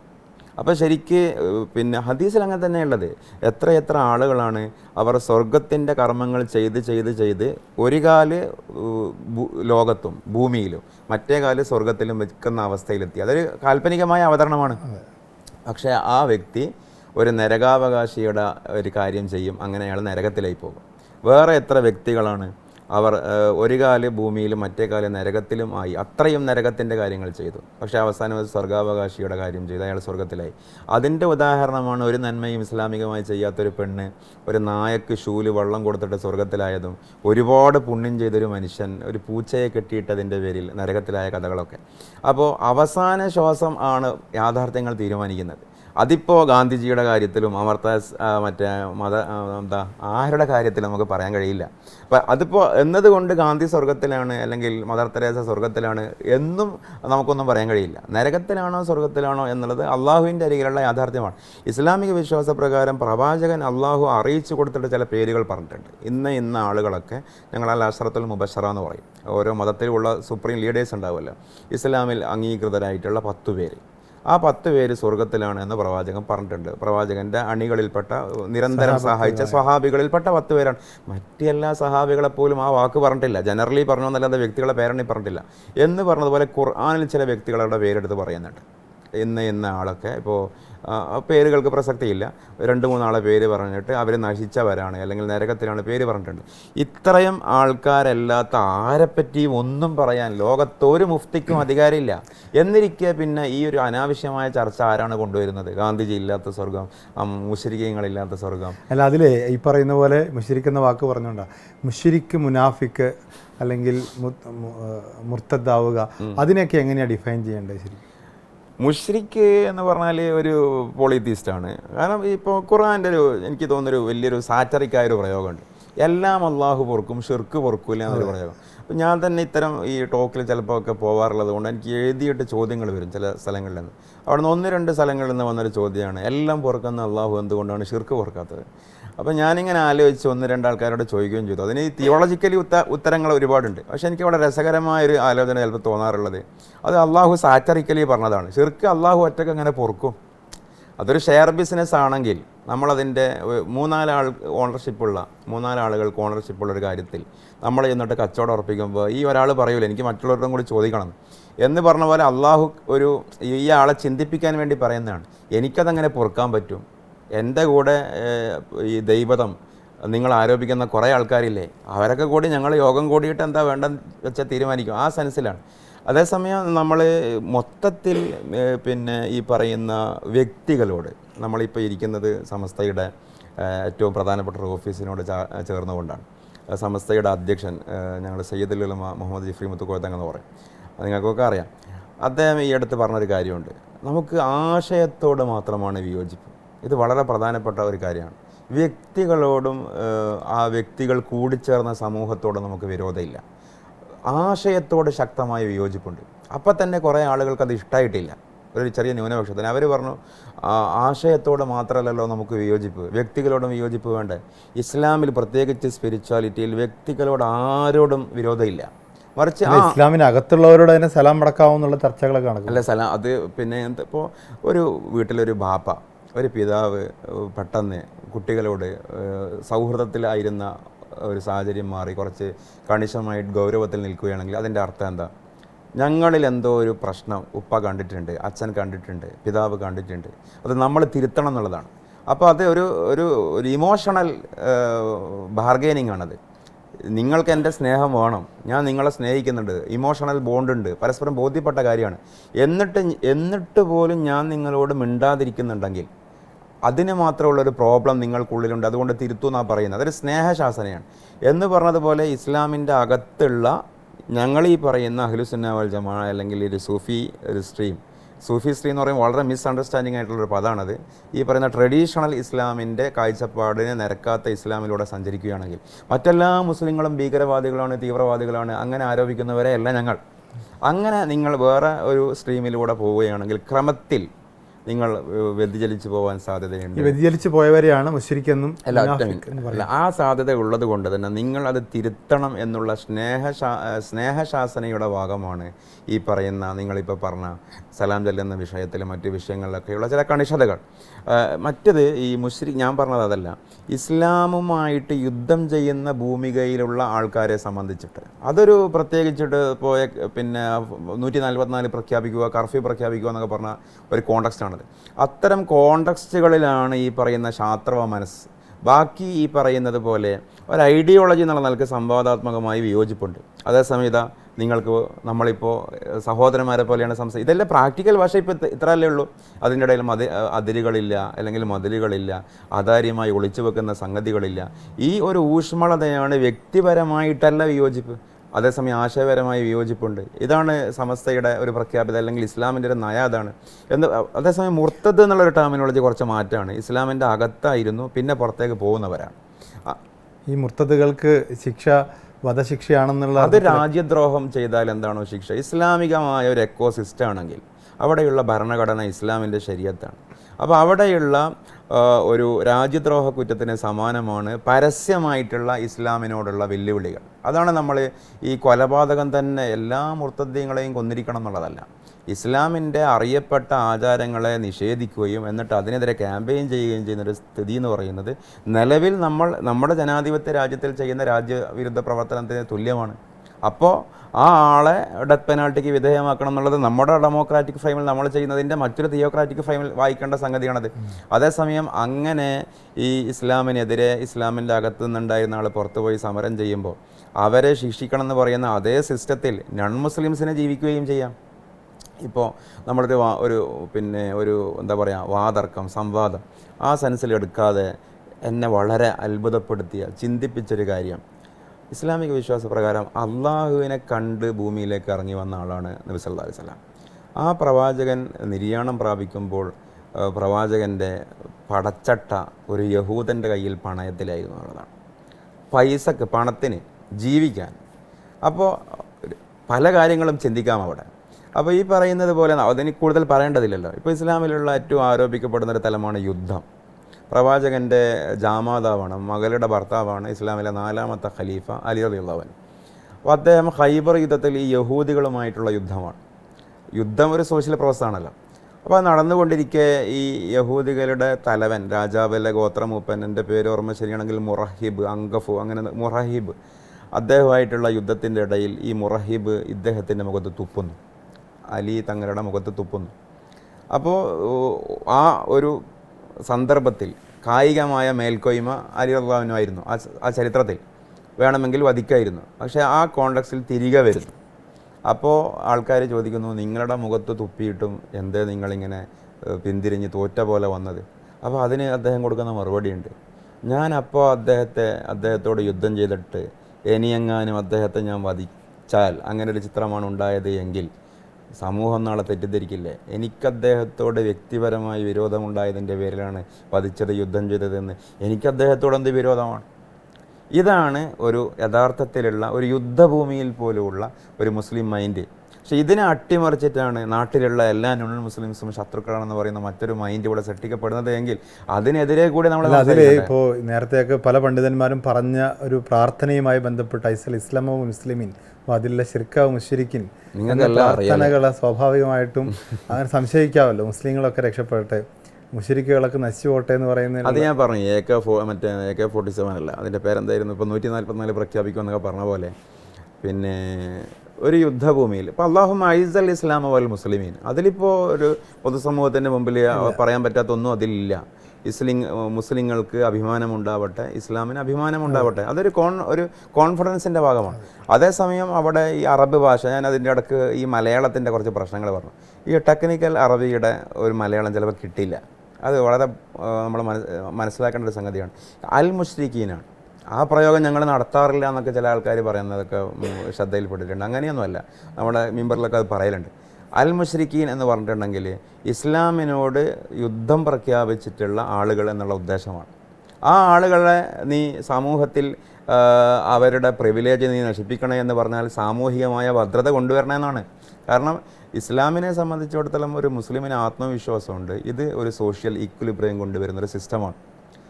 എല്ലാ പൊതുസമൂഹത്തിനും ബഹുസ്വര സമൂഹത്തിനും ഊഷ്മളമായി മംഗളകരമായി ജീവിക്കാൻ പറ്റുന്ന ഒരു സിസ്റ്റമാണ് മുസ്ലിം സിസ്റ്റം. അതൊരു ഭംഗി വാക്കല്ല. ഇപ്പോൾ നമ്മുടെ ഈ റമദാൻ മാസം നമ്മളിപ്പോൾ വെള്ളിയാഴ്ച പള്ളിയിൽ പോയാൽ പള്ളിയിൽ നിന്ന് ജുമയ്ക്ക് ശേഷം ചിലപ്പോൾ ഇമാമ് വിളിച്ച് പറയും, മുറ്റത്ത് അല്ലെങ്കിൽ ഗേറ്റിൽ അല്ലെങ്കിൽ പുറത്ത് ഒരു അമുസ്ലിം സഹോദരനുണ്ട്, അമുസ്ലിം സഹോദരിയുണ്ട്, നിങ്ങൾ കഴിവിൻ്റെ പരമാവധി സഹായിക്കണമെന്ന് എല്ലാ വെള്ളിയാഴ്ചയുണ്ട്. ഏതെങ്കിലും ഒരു വിശ്വാസി പോലും ഖത്തീബ് എന്ന് പറയും. ഈ ഖത്തീബിനെ നോക്കിയിട്ട് നെറ്റി ചൊളിക്കാറില്ല. ഇവിടെ നമ്മുടെ കമ്മ്യൂണിറ്റിയിൽപ്പെട്ട എത്ര ആൾക്കാരുണ്ട് എന്ന് ചോദിക്കാറില്ല. അപ്പോൾ അവിടെ ഒരു പിരിവിന് വരുന്ന അല്ലെ സഹായം തേടി വരുന്ന ഒരു മുസ്ലിമിന് 10 രൂപയാണ് അല്ലെ 100 രൂപയാണ് കൊടുക്കുന്നതെങ്കിൽ നോൺ മുസ്ലിമിന് 100 കൊടുക്കും, ചിലപ്പോൾ 101 അത്രേ സംഭവിക്കുന്നുള്ളൂ. ഈ സിസ്റ്റമാണ് ഇവിടെ വരേണ്ടത്. ഇത് ആൾക്കാർക്ക് അഫോർഡബിളാണ് എന്ന ആത്മവിശ്വാസം ഉള്ളത് കൊണ്ടാണ് ഈ കാലത്തും അല്ലാഹുമ്മ അഇസ്സൽ ഇസ്ലാമ വൽ മുസ്ലിമീൻ എന്ന് പറയുകയും അതോടൊപ്പം ഈ സിസ്റ്റം ഇവിടെ ഉണ്ടാവരുത് എന്ന് ചിന്തിക്കുന്നത് ഇസ്ലാമിനോടുള്ള വിരോധമല്ല, ഒരു സോഷ്യൽ ഇക്വിലിബ്രിയത്തോടുള്ള വെല്ലുവിളിയാണ് എന്ന് മനസ്സിലാക്കിയിട്ടാണ് അങ്ങനെയുള്ള വിരോധികളെ നീ കൊല്ലണമെന്നല്ല പറയുന്നത്, വിരോധികളെ തകർക്കണേ എന്നുമല്ല പറയുന്നത്, ആ വിരോധികളുടെ സോഷ്യൽ പ്രിവിലേജ് ഇല്ലാതാക്കണമേ എന്നാണ് ആ വാക്കിൻ്റെ ഉദ്ദേശമുള്ളൂ. ഓക്കെ, ഇതിനകത്ത് തന്നെ ഇപ്പോൾ നമ്മളൊരു സാമൂഹികമായ കൊടുക്കൽ വാങ്ങലിലേക്ക് എത്തുമ്പോൾ ഇപ്പോൾ സമൂഹത്തെ എങ്ങനെ ഈ പറഞ്ഞ വാക്കുകളൊക്കെ മുശ്രിക്കിൻ്റെ ഒക്കെ അർത്ഥം വളരെ ഭംഗിയായി വിശദീകരിച്ചു. എന്നാൽ പോലും ഈ കൊടുക്കൽ വാങ്ങലുകളൊക്കെ ഉണ്ടാകുമ്പോൾ സമൂഹത്തിൽ ഇപ്പോൾ ഇതര സമുദായങ്ങൾ, മുശ്രിക്ക് എന്ന് പറയുമ്പോൾ ബഹുദൈവ ആരാധകരായ ആളുകൾ, അവരുടെ ആഘോഷങ്ങളുമായി ബന്ധപ്പെട്ട് അല്ലെങ്കിൽ അവരുടെ വിശ്വാസങ്ങളുമായി ബന്ധപ്പെട്ട് ചില കൊടുക്കൽ വാങ്ങൽ നമ്മുടെ സമൂഹത്തിൽ നടക്കുന്നുണ്ട്. ഇപ്പോൾ ഓണം, വിഷു, ക്രിസ്തുമസ്, ഈ ആഘോഷങ്ങളിലൊക്കെ നടക്കുന്ന കൊടുക്കൽ വാങ്ങലുകളെ അതൊരു ശിർക്കായിട്ട് കണക്കാക്കുന്നതും ചില പണ്ഡിതന്മാർ പറയുന്നത് കേട്ടിട്ടുണ്ട്. ഈ കൾച്ചറൽ ഐഡൻറ്റിറ്റി രണ്ട് ഭാഗം അവിടെ വളരെ പ്രധാനപ്പെട്ടതാണ്. ഇപ്പോൾ കൾച്ചറൽ ഐഡൻറ്റിറ്റി ഇല്ലെങ്കിൽ പിന്നെ വാസ്തവത്തിൽ മതേതരത്വം തന്നെ ഇല്ലാതാവും. നമ്മളിപ്പോൾ യൂറോപ്യൻ മതേതരത്വവും ഇന്ത്യൻ മതേതരത്വവും തമ്മിലുള്ള വ്യത്യാസം, എല്ലാ മതങ്ങളെയും മതങ്ങളുടെ സ്വത്വം നിലനിർത്തിക്കൊണ്ട് തന്നെ ആ ഐഡൻറ്റിറ്റി ബാക്കിയാക്കുക എന്നുള്ള തലവും അതോടൊപ്പം തന്നെ മാനുഷികമായ സൗഹൃദം എന്ന തലവും, അത് രണ്ടും ഉയർത്തിപ്പിടിക്കേണ്ട സംഗതിയാണ്. അപ്പോൾ അവിടെ ഈ കൾച്ചറൽ ലയനം ഉണ്ടാകുമ്പോഴാണ് ചില പണ്ഡിതന്മാർ അത്ര ഒരു രീതിയിലല്ല ഇസ്ലാം ആ വിഷയത്തെ സമീപിക്കുന്നത് എന്ന് പറയുന്നത്. ഏതോ ഒരു കോൺട്രവേഴ്സി ഓണസദ്യ വളരെ ഡയറക്റ്റ് ആയിട്ട് ഓണസദ്യ കഴിച്ചാൽ അത് ശിർക്കായി മാറും. ഇപ്പോൾ നമ്മളിപ്പോൾ ശിർക്കാവണമെങ്കിൽ ഓണസദ്യ ഇപ്പോൾ എൻ്റെ ഒരു അയൽവാസിയായ ഒരാൾ എനിക്ക് ഓണസദ്യ കൊണ്ടു തന്നു. എനിക്കത് അയൽവാസിയായ എന്നാലിന്ന് ഏട്ടൻ അല്ലെങ്കിൽ ഏച്ചി കൊണ്ടു തന്ന സദ്യയാണത്. ഞാൻ ഓണത്തിൻ്റെ ഐതിഹ്യത്തിൽ വിശ്വസിക്കാതിരിക്കാം, അത് എൻ്റെ ഒരു ബോധ്യമാണ്.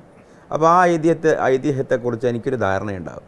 അത് എൻ്റെ സഹോദരങ്ങളുടെ ഒരു വിശ്വാസമാണ്. എനിക്കത് വിശ്വസിക്കാൻ തോന്നില്ല. ഓണം ഒരു എക്സാമ്പിൾ മാത്രമാണ്. അപ്പോൾ ഞാൻ ആ ഭക്ഷണം കഴിക്കുന്നത് എനിക്ക് തന്ന ആ ചേച്ചിയുടെ ഭക്ഷണമാണ് അല്ലെങ്കിൽ ചേട്ടൻ്റെ ഭക്ഷണമാണ്, സന്തോഷത്തോടെ കഴിക്കും. അത്രയല്ല അവിടെയുള്ളൂ. ഇപ്പോൾ നോക്ക്, ഇപ്പോൾ എൻ്റെ അടുത്തൊരു ഡയാലിസിസ് സെൻ്റർ ഉണ്ട്. എൻ്റെ ഉപ്പ ഡയാലിസിസ് ചെയ്തിരുന്നു, ഇപ്പോൾ മരണപ്പെട്ടു പോയി. അപ്പോൾ അവിടെ ഈ പറയുന്ന ഒരു കോണ്ടക്സിൽ ഓണാഘോഷം ഉണ്ടാകും. എൻ്റെ ഉപ്പ വലിയ ഉസ്താദാണ്, 10-40 കൊല്ലം ദർസൊക്കെ നടത്തിയ ആത്മീയ വഴിയിലുള്ള വലിയൊരാളാണ് എൻ്റെ ഒരു ബോധ്യത്തിൽ. അപ്പോൾ ഞാനിങ്ങനെ ഒരു പകച്ചു നിന്നു, ഞാനിപ്പോൾ തിന്നാൻ പറ്റണോ പറ്റില്ലേ. ഞാനിങ്ങൾ വളരെ ഫ്രാങ്കായിട്ടാണ് ജെനുവിനായിട്ട് സംസാരിക്കുന്നത്. കാരണം ഞാനൊരു തലക്കെട്ട് കെട്ടിയ തൊപ്പിയൊക്കെ വെച്ചൊരു ഉസ്താദാണല്ലോ. അപ്പോൾ എന്നോട് ഉപ്പ പറഞ്ഞതാണ്, നമുക്കത് സൗഹൃദത്തിൻ്റെ സദ്യയാണ്. ഇവിടെയുള്ള കമ്മിറ്റിക്കാരും നേഴ്സും ഡോക്ടേഴ്സും എല്ലാവരും കൂടി ചേരുന്ന സന്തോഷത്തിൻ്റെ സദ്യ. സാധനം ചെയ്യുമ്പോൾ നമ്മൾ എന്താണോ അവർ നെയ്യത്ത് വെക്കുന്നത്, അതാണ് അതിൻ്റെ ഒരു നെയ്യത്ത്. അതേസമയം അവിടുത്തെ മെസ്സേജ് ഉണ്ട്. ആ മെസ്സേജ് എന്ന് പറയുന്നത് കൾച്ചറൽ ലയനം നടക്കുന്ന തരത്തിൽ, പിന്നെ അത് നമ്മളൊക്കെ ഒന്നാണ്, എല്ലാ വിശ്വാസവും ഒന്നാണ്, എല്ലാം ഒന്നാണെന്ന് പറയുന്ന അത്തരം ഒരു ടെൻഡൻസിയെ പ്രോത്സാഹിപ്പിക്കുന്ന തരത്തിലേക്ക് അതിനെ കൊണ്ടുപോകാതിരിക്കുക എന്നുള്ളതാണ്. ഈ ഓണസദ്യയിലേക്ക് അങ്ങോട്ട് അതാണ് ഞാൻ ചോദിച്ചത്. നമ്മളിപ്പോൾ ഈ കൾച്ചറൽ മിംഗ്ലിംഗ് നടത്തുമ്പോൾ, ഇപ്പം ഞാനൊരു ഓണസദ്യ കഴിക്കുമ്പോൾ ഞാൻ ഈ മഹാബലിയിലും മഹാവിഷ്ണുവിലും വിശ്വസിച്ചുകൊണ്ട് കഴിക്കണം എന്നല്ല. ആ ഓണസദ്യ കഴിക്കുമ്പോൾ നമ്മുടെ ഉള്ളിലുള്ള നെയ്യത്തുണ്ടല്ലോ. ഞാൻ പിന്നെ പൊതുവായൊരു, നമ്മൾ അധികം ഷാർപ്പായിട്ട് ഈ വിഷയം പറയേണ്ടെന്ന് തോന്നുന്നു. പൊതുവായിട്ടിപ്പോൾ ഒരു അയൽപക്ക ബന്ധം കൂട്ടിച്ചേർക്കുക, സൗഹൃദ ബന്ധം കൂട്ടിച്ചേർക്കുക, ഒരു ഷോപ്പ്, ഒരു കമ്പനി, അതൊക്കെ മനുഷ്യരുടെ പ്രാഥമികമായ സാമൂഹിക ജീവിതത്തിൻ്റെ ഭാഗങ്ങളാണ്. അതേസമയം ഇവിടെ ഈദുൽ ഫിത്തർ വരുമ്പോൾ ഹിന്ദുക്കൾ മുസ്ലിം പള്ളിയിലേക്ക് വരാറില്ല, ക്ഷണിച്ചാലും അത് രണ്ട് കഷ്ടങ്ങളാണ്. ഇപ്പോൾ ക്രിസ്മസ് നടക്കുമ്പോൾ നമ്മൾ ഹിന്ദുക്കളോ ക്രിസ്ത്യൻസോ ഇതര മതവിശ്വാസികളായ ആളുകൾ അല്ല, ഹിന്ദുക്കളോ മുസ്ലിംസോ ക്രിസ്ത്യൻ ചർച്ചിലേക്ക് പോകാറില്ല എന്ന് പറഞ്ഞതുപോലെ ഈ ഓണം, വിഷു, ഈ ചടങ്ങുകളൊക്കെ ഹിന്ദു സഹോദരങ്ങളുടെ അത് ഒരു മലയാളി ആഭിമുഖ്യമുള്ള ചടങ്ങാണെങ്കിലും പൊതുവെ ഒരു കീഴ്വഴക്കം, അതിൽ വിശ്വസിക്കുന്ന ആളുകളുടെ ഒരു ക്ഷേത്രവുമായി ബന്ധപ്പെട്ട ചടങ്ങാകുമ്പോൾ അത്തരം വിഷയങ്ങളിൽ എല്ലാം ഒന്ന് തന്നെയാണ് എന്ന് പറഞ്ഞ് അങ്ങോട്ട് പോയി ഒരു പ്രത്യേക സൗഹൃദം ഉണ്ടാക്കിയിട്ട് സമൂഹത്തിൽ കൂടുതൽ കോൺട്രവേഴ്സി ഉണ്ടാക്കരുത് എന്നുള്ളതാണ് എൻ്റെയൊക്കെ ഒരു കാഴ്ചപ്പാട്. ഇവിടെ എല്ലാ സൗഹൃദവും നിലവിലുണ്ട്, എല്ലാവർക്കും എല്ലാം അറിയാം. എന്താണ് മാപ്പിളമാർ, മുസ്ലിംസ് എന്താണെന്ന് ഹിന്ദുക്കൾക്കറിയാം, ഹിന്ദുസ് എന്താണെന്ന് മുസ്ലിംസിനറിയാം, ക്രിസ്ത്യൻസിനറിയാം. ഇവിടെ സൗഹൃദം ഉണ്ട്, എല്ലാവരും ഒന്നായിട്ട് ജീവിക്കുകയാണ്. അതിൻ്റെ ഇടയിൽ ഇനി ഒരു കൃത്രിമ സൗഹൃദം ഉണ്ടാക്കുമ്പോൾ ഉള്ള സൗഹൃദം പോകും. ആ ഒരു ഇക്ലിബ്രിയം കീപ്പ് ചെയ്യുക. നമുക്ക് സൗഹൃദത്തിൽ ഉറച്ച വിശ്വാസമുണ്ടെങ്കിൽ വേറൊരു വീട്ടിൽ വിളമ്പുന്ന ഓണസദ്യ അവിടെ പോയി ഇരുന്ന് ഭക്ഷിക്കുന്നുണ്ട്, ഒരു ഭക്ഷണം കഴിക്കുന്നതിൽ അപ്പുറത്ത് വിശ്വാസപരമായ ഒന്നും ഇല്ലല്ലോ. അത് തന്നെ ഞാൻ അത്രയല്ലേ പറയുന്നുള്ളൂ. അതേസമയം സോഷ്യൽ മെസ്സേജ് ആയിട്ട് ഇത് പ്രത്യേക കാര്യം ചെയ്യുന്ന പോലെ ചെയ്യരുത്. അത് കാഷ്വലായിട്ട് സംഭവിക്കേണ്ട കാര്യമല്ലേ. ഒരു സർവമത സത്യവാദത്തിൻ്റെ സർവമത സത്യവാദത്തിലേക്കോ അല്ലെങ്കിൽ ഇതേവരെയുള്ള ആചാരങ്ങളൊക്കെ തെറ്റാണ്, ഞങ്ങൾ കുറച്ചാളായിട്ടാണ് ഇവിടെ സൗഹൃദം മുതൽ ഉണ്ടാക്കുന്നത്, അതൊക്കെ വളരെ മിസ്അണ്ടർസ്റ്റാൻഡിങ് ആയിട്ടുള്ള കൂടുതൽ പ്രശ്നം ഉണ്ടാകുന്ന സമീപനമാണ്. അപ്പോൾ നിലവിൽ ഇവിടെ സൗഹൃദം ഉണ്ട്, അതാണ് എൻ്റെ ഒരു പോയിന്റ്. ഇപ്പോൾ അതാണ് ആ സൗഹൃദത്തെ നമ്മളായിട്ട് കൂട്ടുകയോ അല്ലെങ്കിൽ അത് സൗഹൃദമല്ല ഒന്നുകൂടി ഉണ്ടാക്കേണ്ടതുണ്ടെന്ന് പറയേണ്ടതൊന്നും വേണ്ട. കാരണം നമ്മുടെ സമൂഹം, സമുദായം എന്നൊക്കെ പറഞ്ഞാൽ ആയിരക്കണക്കിന് കൊല്ലം പാരമ്പര്യമുള്ള വലിയൊരു ട്രഡീഷനുള്ള മലയാളീസാണ്. അപ്പോൾ ഇവിടെ എല്ലാവർക്കും എല്ലാം അറിയാം. നമ്മളായിട്ട് അത്തരം വിഷയത്തിൽ പുതിയൊരു കോൺട്രവേഴ്സി കൊണ്ടുവരണ്ട എന്നുള്ളതാണ്. ഇപ്പോൾ ഈ റമദാൻ മാസം ആകുമ്പോൾ സ്വാഭാവികമായിട്ട് നമ്മൾ നോമ്പ് തുറക്കി പോകുന്നു, നോമ്പ് പിടിച്ചിട്ടല്ല, നോമ്പ് തുറ ചടങ്ങുകൾ പങ്കെടുക്കുന്നു. ചില ആളുകൾ നോമ്പ് നോൽക്കുന്നവരുണ്ട്, അപ്പോൾ അള്ളാഹ് സ്വീകരിക്കണം എന്ന് പോലും ഇല്ല, നോമ്പ് നോക്കുന്നവരുണ്ട്. അതൊക്കെ ഒരു കൊടുക്കൽ വാങ്ങലിൻ്റെ ഭാഗമാണല്ലോ ശരിക്കും പറഞ്ഞു. അത്തരം കാര്യങ്ങൾ ഇനിയും സംഭവിക്കണം, തിരിച്ചും മറിച്ചൊക്കെ, അത്ര തന്നെയല്ലേ ഉദ്ദേശിക്കുന്നുള്ളൂ. ഓക്കെ, അവസാനമായി നമുക്ക് ഈ ഇസ്ലാമിക് റിപ്പബ്ലിക് എന്ന് പറയുന്ന ഒരു ചർച്ച പുതിയ കാലഘട്ടത്തിൽ നടക്കുന്നുണ്ട്. ഇപ്പോൾ വിശുദ്ധ ഖുറാനിൽ തന്നെ പറയുന്ന, എനിക്ക് തോന്നുന്നു സൂറത്തിൽ യൂസഫിലാണെന്ന് തോന്നുന്നു, ഇനി ഹുക്കുമില്ലാലില്ലാഹ് എന്ന് പറയുന്നത്, അത് അള്ളാഹുവിൻ്റെ കമാൻഡ് മാത്രമേ പാടൂ, അതിനപ്പുറത്തേക്ക് ഒരു കമാൻഡിൽ നമ്മൾ ജീവിക്കാൻ അർഹതയില്ല. ഈ ഭൂമിയിൽ ഈ പടപ്പുകൾക്ക് നിയമങ്ങൾ ഉണ്ടാക്കാനും നിയമങ്ങൾ അനുശാസിക്കാനുമുള്ള അർഹതയേ ഇല്ല. അവിടെ അള്ളാഹിൻ്റെ കമാൻഡ് മാത്രമേ പറ്റൂ. അവിടെ പിന്നെ വളരെ കോൺട്രവേഴ്സ്യലാണ്, നമുക്ക് ലളിതമായിട്ട് പറയാം. ഇപ്പോൾ ഇതിൽ ഈ ഒരു മെറ്റാഫിസിക്കൽ അണ്ടർസ്റ്റാൻഡിങ് എന്ന് പറയുന്ന ഒരു സംഗതി വെച്ചാൽ വളരെ സിമ്പിളായിട്ട് ആ വാക്കിനെയും മനസ്സിലാക്കാം. ഇനിയിപ്പോൾ ഭൂമി മുഴുവനും ഭരിക്കുന്നത്, ഒരിടത്ത് പോലും മുസ്ലിങ്ങൾക്കൊന്നും ജീവിക്കാൻ പറ്റാത്ത തരത്തിലുള്ളൊരു സിസ്റ്റം, ഒരു പൊളിറ്റിക്കൽ എക്കോ സിസ്റ്റം വരികയാണെങ്കിലും അപ്പോൾ അതിൻ്റെ അർത്ഥം എന്താണ്? ആ സിസ്റ്റമാണ് ഇപ്പോൾ അള്ളാഹു സ്ഥാപിച്ചതെന്ന് മാത്രമാണ്. അത്രേ ഇപ്പോൾ അതിനർത്ഥമുള്ളൂ. ഭൂമിയിൽ ആരധികാരിയാവണം, അധികാരിയാവരുത്, ആര് ഭരിക്കണം, ഭരിക്കരുത് എന്നൊക്കെ ഇസ്ലാമിൻ്റെ വിശ്വാസപ്രകാരം കുലില്ലാഹുമ്മ മാലിക്കൽ മുൽക്ക തൂത്തിൽ മുൽക്ക മൻ തശാവത്ത് വതൊഴിസു വതൻസിയുൽ മുൽക്ക മിമ്മൻ തശാ വതൊഴിസു മൻ തശാ വതദില്ലു മൻ തശാ ബിദിക്കൽ ഖൈർ ഇന്നക അലാ കുല്ലി ഷൈഇൻ ഖദീർ. ഇസ്ലാമിൻ്റെ ഒരു പോളിസി അതാണ്. അപ്പോൾ അധികാരിയാക്കുന്നതും അധികൃതനാക്കുന്നതും ഉത്തമനാക്കുന്നതും അധമനാക്കുന്നതും ഒക്കെ അള്ളാഹുവാണ്. അപ്പോൾ അതാണ് അതിൻ്റെ ഒരു കൺസെപ്റ്റ്. പിന്നെ പ്രമാദമായ നിലവിലുള്ള ചില വിഷയങ്ങൾ, അതിലിപ്പോൾ പിന്നെ ഒരു ഇസ്ലാമിക് റിപ്പബ്ലിക് സ്ഥാപിച്ചാലേ നമ്മുടെ പ്രാർത്ഥനകൾ പോലും അത് സ്വീകരിക്കപ്പെടുമെന്ന് പറയുന്ന അങ്ങനെ ആരെങ്കിലും അത്രത്തോളം പറയുന്നുണ്ടോ എന്ന് എനിക്കറിയില്ല. അതിൽ നമ്മുടെ ഒരു വഴി അതിപ്പോൾ അത് പറഞ്ഞാലൊക്കെ അതിൽ വരുമല്ലോ. ഇസ്ലാമിക് റിപ്പബ്ലിക് എന്നതുകൊണ്ട് ഉദ്ദേശിക്കുന്നത് മനുഷ്യസാധ്യമായ ദിവ്യപ്രോക്തങ്ങളായ നീതിസങ്കല്പം, ധർമ്മസങ്കല്പം, പ്രജാക്ഷേമം, രാജധർമ്മമൊക്കെ പാലിച്ചുകൊണ്ടുള്ള ഒരു രാജ്യഭരണമാണ്, അല്ലെങ്കിൽ ഒരു സാമൂഹിക ഭരണമാണ്. ആ ഭരണം ഒരിക്കലെങ്കിലും ഭൂമിയിലുണ്ടാകണം. അതുകൊണ്ടാണ് ഇസ്ലാമിക് റിപ്പബ്ലിക് എന്നതിൻ്റെ ആ വേർഡ്സൊക്കെ ഇന്നത്തെ ഡെമോക്രാറ്റിക് പദങ്ങളാണ്. റിപ്പബ്ലിക് എന്നുള്ള വാക്ക് പ്ലാറ്റോ പദമാണ്. ഇസ്ലാമിക് എന്നുള്ള പദം അതൊരു ഇസ്ലാമിക് വേർഡാണ്. ഇസ്ലാമിക പദമല്ല, ഇസ്ലാമിക് വേർഡാണ്. അപ്പോൾ മദീനയിൽ പ്രവാചകൻ സ്ഥാപിച്ച ഒരു രാഷ്ട്രീയ ഭരണക്രമമുണ്ട്. അത് എല്ലാ കാലത്തേക്കും ലോകത്ത് ആരൊക്കെ ലോകത്തെ ഭരണാധികാരികളാകുന്നുണ്ടോ ആ ഭരണാധികാരികൾ മുഴുവനും ആ ഭരണം, അവിടെയുള്ള നീതിസങ്കല്പം അനുസരിച്ച് കൊണ്ടായിരിക്കണം രാജ്യഭരണം നടത്തേണ്ടത് എന്നുള്ളതിൻ്റെ ഒരു മാസ്റ്റർ കോപ്പി ഇസ്ലാമിൻ്റെ വിശ്വാസമാണ് പറയുന്നത്. അള്ളാഹു ഒരിക്കൽ ഭൂമിയിൽ സ്ഥാപിച്ചു. ഇനി ഇസ്ലാമിക വിശ്വാസപ്രകാരം ഡൊണാൾഡ് ട്രംപ് ഭരിക്കുകയാണെങ്കിലും, നെതന്യാഹു ഭരിക്കുകയാണെങ്കിലും, മുസോളിനി ഭരിക്കുകയാണെങ്കിലും, വേണ്ട സദ്ദാം ഹുസൈൻ ഭരിക്കുകയാണെങ്കിലും, ഗദ്ദാഫി ഭരിക്കുകയാണെങ്കിലും, ആര് ഭരിക്കുകയാണെങ്കിലും ഇസ്ലാമിക വിശ്വാസപ്രകാരം പടച്ചവൻ്റെ അരികിലേക്ക് പരലോകത്തിലെത്തുമ്പോൾ, മരണാനന്തരം എത്തുമ്പോൾ പടച്ചവൻ്റെ ചോദ്യം വരിക, എങ്ങനെയാണ് നാട് ഭരിക്കേണ്ടത് എന്ന് മദീനയിൽ ക്രിസ്തബ്ദം 609 മുതൽ 632 വരെ CE മുഹമ്മദ് നബി നിങ്ങൾക്ക് കാണിച്ചു തന്നിട്ടില്ലേ? നിങ്ങൾ ആ കാലത്ത് ജീവിച്ചിരുന്നില്ലെങ്കിലും എങ്ങനെയാണ് ഭരിച്ചത് എന്നതിൻ്റെ ചരിത്രം നിങ്ങൾക്ക് ലഭ്യമായിരുന്നില്ലേ? നിങ്ങൾ എന്തുകൊണ്ട് അങ്ങനെ ഭരിച്ചില്ല?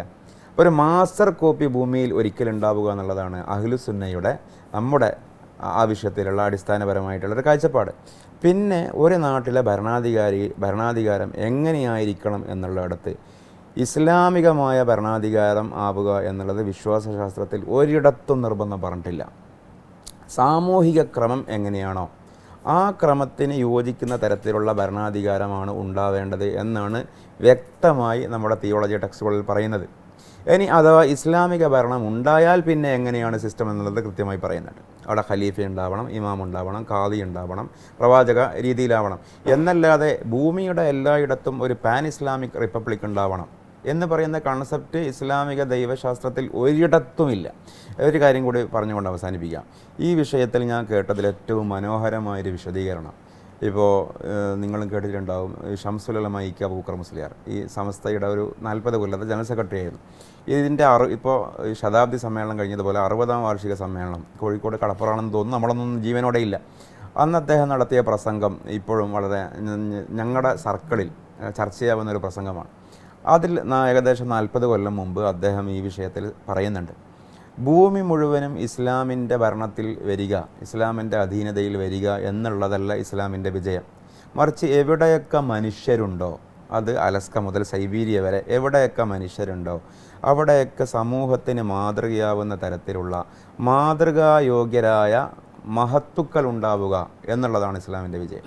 അപ്പോൾ ഒരു 1 in a മില്യൺ മനുഷ്യരിൽ ഒരു മാതൃകാ മനുഷ്യനുണ്ടാവണം. ആ മാതൃകാ മനുഷ്യനെ ഉണ്ടാക്കാൻ പറ്റുക എന്നുള്ളതാണ് ഇസ്ലാമിൻ്റെ ഉദ്ദേശമുള്ളൂ. അതാണ് ഉദ്ദേശം. കാരണം ആ മനുഷ്യൻ ജീവിച്ച സമൂഹത്തെ അള്ളാഹു വിചാരണ ചെയ്യുമ്പോൾ ഈ മനുഷ്യനിലേക്കാണ് റെഫർ ചെയ്യുക. നിങ്ങൾക്കിടയിൽ ഇങ്ങനെ ഒരാളുണ്ടായിരുന്നല്ലോ. അപ്പോൾ ഈ ഒരു കൺസെപ്റ്റ് മാറ്റിയിട്ട് ഭൂമി മുഴുവനും ഇസ്ലാമിക് റിപ്പബ്ലിക് ആക്കണം എന്ന് ആരെങ്കിലും പറയുന്നുണ്ടെങ്കിൽ, അല്ലെങ്കിൽ നമ്മുടെ രാജ്യം ഇസ്ലാമിക് റിപ്പബ്ലിക് ആക്കണം എന്ന് പറയുന്നുണ്ടെങ്കിൽ അതിന് ഇസ്ലാമിക് തിയോളജിയിൽ അതിന് പ്രത്യേകിച്ച് സ്ഥാനമില്ല മീൻസ് അങ്ങനെയല്ല അതിൻ്റെ ഒരു വ്യവസ്ഥ. അങ്ങനെയാണ് വ്യവസ്ഥ എന്നൊരു ധാരണ തലയിലേറ്റി നടക്കുന്ന സ്വല്പം സഹോദരങ്ങൾ ഉണ്ടെങ്കിൽ, ഞാൻ ആരെയും ആരോപിച്ചിട്ട് അങ്ങനെ ഉണ്ടെന്നും ഇല്ലെന്നും പറയുന്നില്ല, ചർച്ച ഇവിടെ നടക്കുന്നുണ്ട്. എനിക്കത് നമുക്ക് ബോധ്യമാകുമ്പോഴല്ലേ നമ്മൾ പറയേണ്ടു. ഐഡിയോളജിക്കലി തീർച്ചയായിട്ടും ടെക്സ്റ്റുകൾ അങ്ങനെയുണ്ട്, അത് നിഷേധിക്കാൻ കഴിയില്ല. മരണപ്പെട്ടു പോയ പലരുടെയും ടെക്സ്റ്റുകളിൽ അതുണ്ട്. നിലവിൽ ഉണ്ടോ ഇല്ല നമ്മൾ പറയണ്ട. അങ്ങനെ വിശ്വസിക്കുന്ന ചെറിയൊരു ന്യൂനപക്ഷം ഇപ്പം കരുതുന്നത് എന്തായിരിക്കും? ഇപ്പം നമ്മൾ പ്ലാൻ ബിയിലാണ് ജീവിക്കുന്നത്. അതാണ് വലിയ അപകടം. പ്ലാൻ എ എന്ന് പറഞ്ഞാൽ ഒരു മുസ്ലിം ഖലീഫ ഭരിക്കലാണ്. എന്നിട്ട് ഇസ്ലാമിൻ്റെ ഖാദി വേണം, ഹാക്കിമ് വേണം. ആ പ്ലാൻ എ ഇവിടെ നടക്കാത്തത് കൊണ്ട് തൽക്കാലത്തേക്ക് നമുക്ക് അഡ്ജസ്റ്റ് ചെയ്യാം പ്ലാൻ ബി. അപ്പോൾ പിന്നെ ജനാധിപത്യം, വോട്ടെടുപ്പ്, MP, MLA ഇങ്ങനൊരു കൺസെപ്റ്റിനെ ഞങ്ങൾ അംഗീകരിക്കുന്നേ ഇല്ല. ഇപ്പോൾ ഉള്ളതാണ് പ്ലാൻ എ. ഇത് 2ാം തരം സിസ്റ്റമല്ല. ഇത് പ്ലാൻ എ ആണെന്ന് മനസ്സിലാക്കാതെ ഇത് പ്ലാൻ ബി ആണ്, എ മറ്റൊന്നാണെന്ന് മനസ്സിലാക്കുമ്പോൾ മരിക്കുന്നവരെ ഫ്രസ്ട്രേഷൻ ആയിരിക്കൂലേ? അപ്പോൾ ആത്യന്തിക നീതി പരലോകത്താണ്. കാര്യങ്ങളൊക്കെ ഇസ്ലാമിൻ്റെ മെറ്റാഫിസിക്കൽ റീസണിങ്ങിൽ അള്ളാഹുവിനെ വിട്ടുകൊടുക്കുന്നു. ഇവിടെ ഒരു മനോഹരമായൊരു സാമൂഹ്യ ജീവിതം സാധ്യമാകണം. അതിനുള്ള കോംപ്രമൈസും അതിനുള്ള ഭാഷയും അതിൻ്റെ ആറ്റിറ്റ്യൂഡുമാണ് തീർച്ചയായിട്ടും ഞങ്ങളുടെ ഒരു നിലപാട്. തീർച്ചയായിട്ടും. അപ്പോൾ ഒരുപാട് കാര്യങ്ങൾ നമ്മൾ സംസാരിച്ച് ഇനിയും സംസാരിക്കാനുള്ള വിഷയങ്ങൾ ബാക്കിയുണ്ട്. പക്ഷേ സമയത്തിൻ്റെ പരിമിതിയുണ്ട്. എല്ലാവിധ ഞാൻ മനസ്സിലാക്കിയതിൽ ഒരു ഇൻ്റർവ്യൂവർ എന്നുള്ളതിലപ്പുറം ഈ വിഷയത്തിൽ ഇടപെട്ട് സംസാരിച്ചുകൊണ്ട് ഒന്നുകൂടി ഡെപ്തിലേക്ക് ചർച്ച പോയി എന്നാണ് ഞാൻ മനസ്സിലാക്കുന്നത്. തിരിച്ചും എല്ലാ സന്തോഷവും.